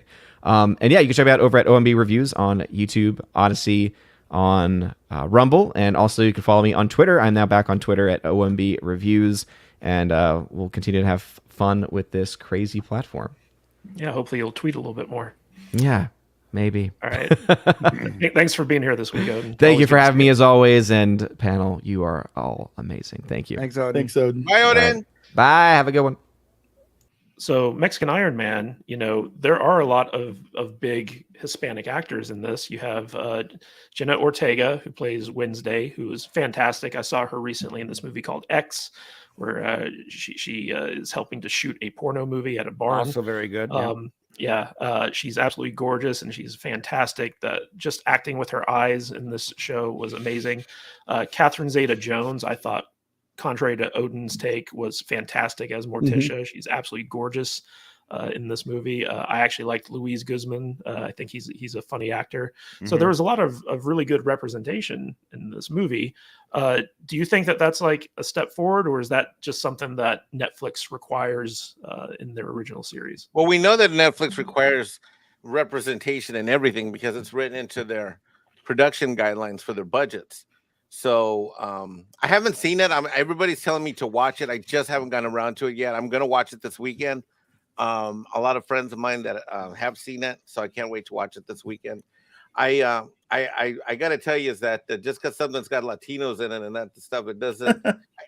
I'm kind of race ethnic swapped out. I got to tell you, I come from California. I was a community activist for like 30 years, and so progress and all this other stuff. But man, give me good storytelling. I don't care who's what. I just need to see some good storytelling. So hopefully I'll get that. And I'm excited to watch it this weekend because I've gotten people that are normies coming to go watch this thing. And they're asking me if I've actually seen it or not, which, you want to talk about stuff that's good, right? Well, isn't Gomez a Spanish name? Yeah. Have the Addams family always been Spanish or Mexican? I don't know. I always crack up with this diversity and inclusion crap when it comes to brown folks because I'm like, genetically speaking, we've been around for like what? 200 to 400 years, give or take. Depending on what day, which Portuguese or Spaniard guy banged which Indian. My people haven't exactly been around that long, so who knows. So Brian, one of the big criticisms that's been levied against this is that Wednesday's main adversary, the quote unquote bully that she's going up against, is black. And they're saying that this show is racist because they made the black girl the bad guy to Wednesday Addams. What do you think about that? That's racist. I think it's racist to say it's racist that a black person can't play the bad guy. Yeah, that's racist. Why can't they be the bad guy? Yeah, why can't she be the bad guy? And the Mexican blue fish guy was just the bad guy in the other movie the other day. Right. Yeah. If Mexican bluefish could be a bad guy, why can't black people be bad guy? Anyways, actually, if you watch it, she's not actually the bad guy. So she's not. And she ends up being it's so much deeper than that. Like the first thought when you try to break down, and there's no pun intended, when you try to make everything black and white and go, this is that way and this is that way, and I don't like that and I do like that. Well, there's a lot of shades of gray here, and because it's a good story, the black girl has her character actually makes a lot of sense, and maybe she starts off as sort of in a conflict with Wednesday. That's not where it ends. I think it's racist to say she can't be an antagonist to some degree to Wednesday, and I think it's racist to say this show is good because of representation. No, it's not good because of the races in it. It's good because you chose the right characters. And in this rare instance, it lined up where, Hispanic and Spanish culture and those actors worked so well for these characters. So in this rare instance, you have your diversity and inclusion and you have the right actor. You didn't just hire a black actress or an Hispanic actress to play this role for the sake of inclusion, but you actually have the correct person playing the correct role, and it works. It's the best actor for the job, not the best skin color for the job. And in this rare instance, those two things line up, and that's why you're seeing us reasonable people saying, hey, this is a great show, and the diversity inclusion folks that probably didn't even watch it praising it because it happens to have Hispanic actors. So, Tom, this show, the creators of it are Alfred Goh and Miles Millar, who are the guys behind Smallville and Into the Badlands and stuff like that. And then you have Tim Burton, who directed like the first half of the season and was an executive producer on the entire show. To me, this is the best. Tim Burton was replaced by an alien lookalike back in 2001. Let's be clear. Well, I was going to say this is the best thing I've seen from Tim Burton in a long time. And it was a sheer joy to get to watch the show because the writing was good, the acting was good, the direction was good. It felt like an Addams Family meets Scooby-Doo meets Harry Potter type thing. Yeah. Like, what do you think of this show? And do you think that we're going to see more stuff like this because of the success? Because it actually beat out Stranger Things season 4 in terms of viewership for Netflix. I have not seen it yet. I was turned off by all the things you just said, it being an Addams Family meets Scooby-Doo meets Harry Potter, because I'm like, you have an opportunity here to have Tim Burton, the guy who should have directed an Addams Family movie 20 years ago, finally involved, and you have Christina Ricci in it, and she's not playing either Wednesday or Morticia. Christina Ricci did really good in this. She did great. She was fine. And I mean, there's a lot of other ways I would have went with this that they didn't. And again, I'm not trying to dump on the show. It's very possible that it's entertaining and fun.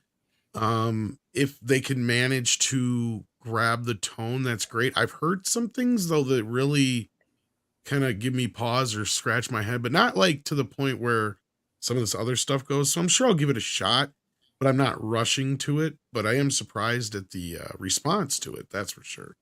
Well, I can tell you as someone who's not a Tim Burton fan, and I wasn't a big fan of the Addams Family going up to this. Like, I didn't like the Barry Sonnenfeld movies all that much. This made me an Addams Family fan. Like, this was something. See, now that to me is a red flag. well, yeah, if you want to look at it that way. But like, I just felt like this was such a interesting and good take on the Addams Family that I'd never seen before. And it really kind of opened up the world of the Addams Family to explore different stories within that world that I think are really exciting. So I love this show. But we've talked about this enough. Let's go around, get final thoughts and where people can find you. Tom, let us know if you have any final thoughts about any of the topics we talked about and where people can get more of you. Lloyd Dobler is a bitch. No, actually, I don't harbor as much. Like, this is more humorous to me than anything with the John Cusack thing. Kevin Smith thing was personal. This is just like, really, dude? I like a handful of your movies. Like, all right, whatever. But other than that, no, I think we're doing A-rated B movies and B-rated A movies this afternoon. We're talking about Christmas Story and Christmas Story Christmas with Script Doctor. Other than that, we have Sunday night show and our regular shows. So you can find me on Midnight's Edge and Midnight's Edge After Dark. Sometimes hanging out with this fine looking gentleman to your, well, it'd be your screen left. My left and the screen right. Mike, Mexican Iron Man. So, where can people find you on Twitter, though, if they want to see you give other At actors Thomas a hard time? Connors Jr. And basically it comes up as Mead, the 4K Massacre. So, Mead. yeah. So we got a $5 super chat from Mexican Iron Man. A great panel, except for the Iron Guy, dude. Thanks for having me on. Mike, Where can people find out more about you? And do you have any final thoughts on any of the topics we discussed? I tell anybody that follows me on Twitter or my YouTube channel, follow me, sub to me. I follow you, I sub to you. My final thoughts, I guess, I'm going to be interested to see how this Indiana Jones thing plays out. I'm going to be really fascinated by it. I'll be there opening day. I really hope they don't screw it up. I kind of stopped caring about KK a while back. I mean, she's gonna go when she's gonna go, I guess. But yeah, I'm excited to see. I'm really excited to see this Wednesday show. So thanks for a great show, great bunch of topics today. Rapid fire, great panel as always. Thanks for having me on. I love this channel. I love all your guys' work. And hey, if you're listening to this podcast or this broadcast, rebroadcast, become a patron member. Membership has its benefits. Look, I even got a cool hat with buttons. Ooh, with buttons.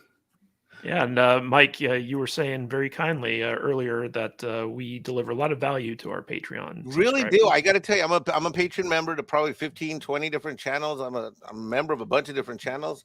And besides the cool swag, you guys post often, the diverse topics, fandoms. You know, you cover old movies, new stuff. I mean, it really is for what you get for the monthly fee. It is a phenomenal amount of content. So great job. Very happy as a customer. And this December, we're doing Batman 66 for our Patreon shows. So should be a lot of fun. Don't forget, we had a lot of fun recording them. Don't forget all the Matt Vader feet pics you get for the Patreon. Oh, yeah. Yeah, I mean, but that's only for the $100 tier. Not alone true. Is worth the cost of membership. Not true. So, real quick, Fluffy Panda for $2. Love to everyone, even Brian, I guess. Jesus. Speaking of which, Brian, do you have any final thoughts? And where can people find out more about you? I don't know why Fluffy Panda doesn't like me. Is it because I'm queer? It's because I'm queer, huh? You wow. Because representation. You can find me at Popcast Guys on Twitter, youtube.com/thepopcast, youtube.com/thepopcast live, and DC Unleashed. All those channels. And the last final thoughts, I would say, if you haven't watched Wednesday, watch it. I think you're gonna like it.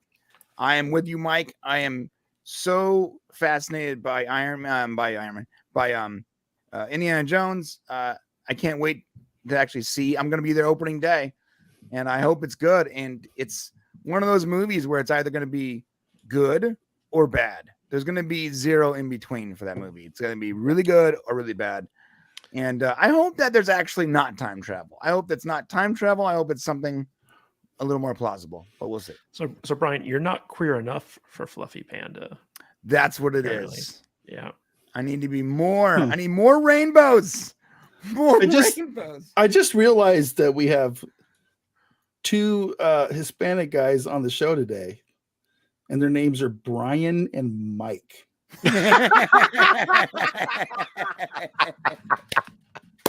Woo! Why isn't it like?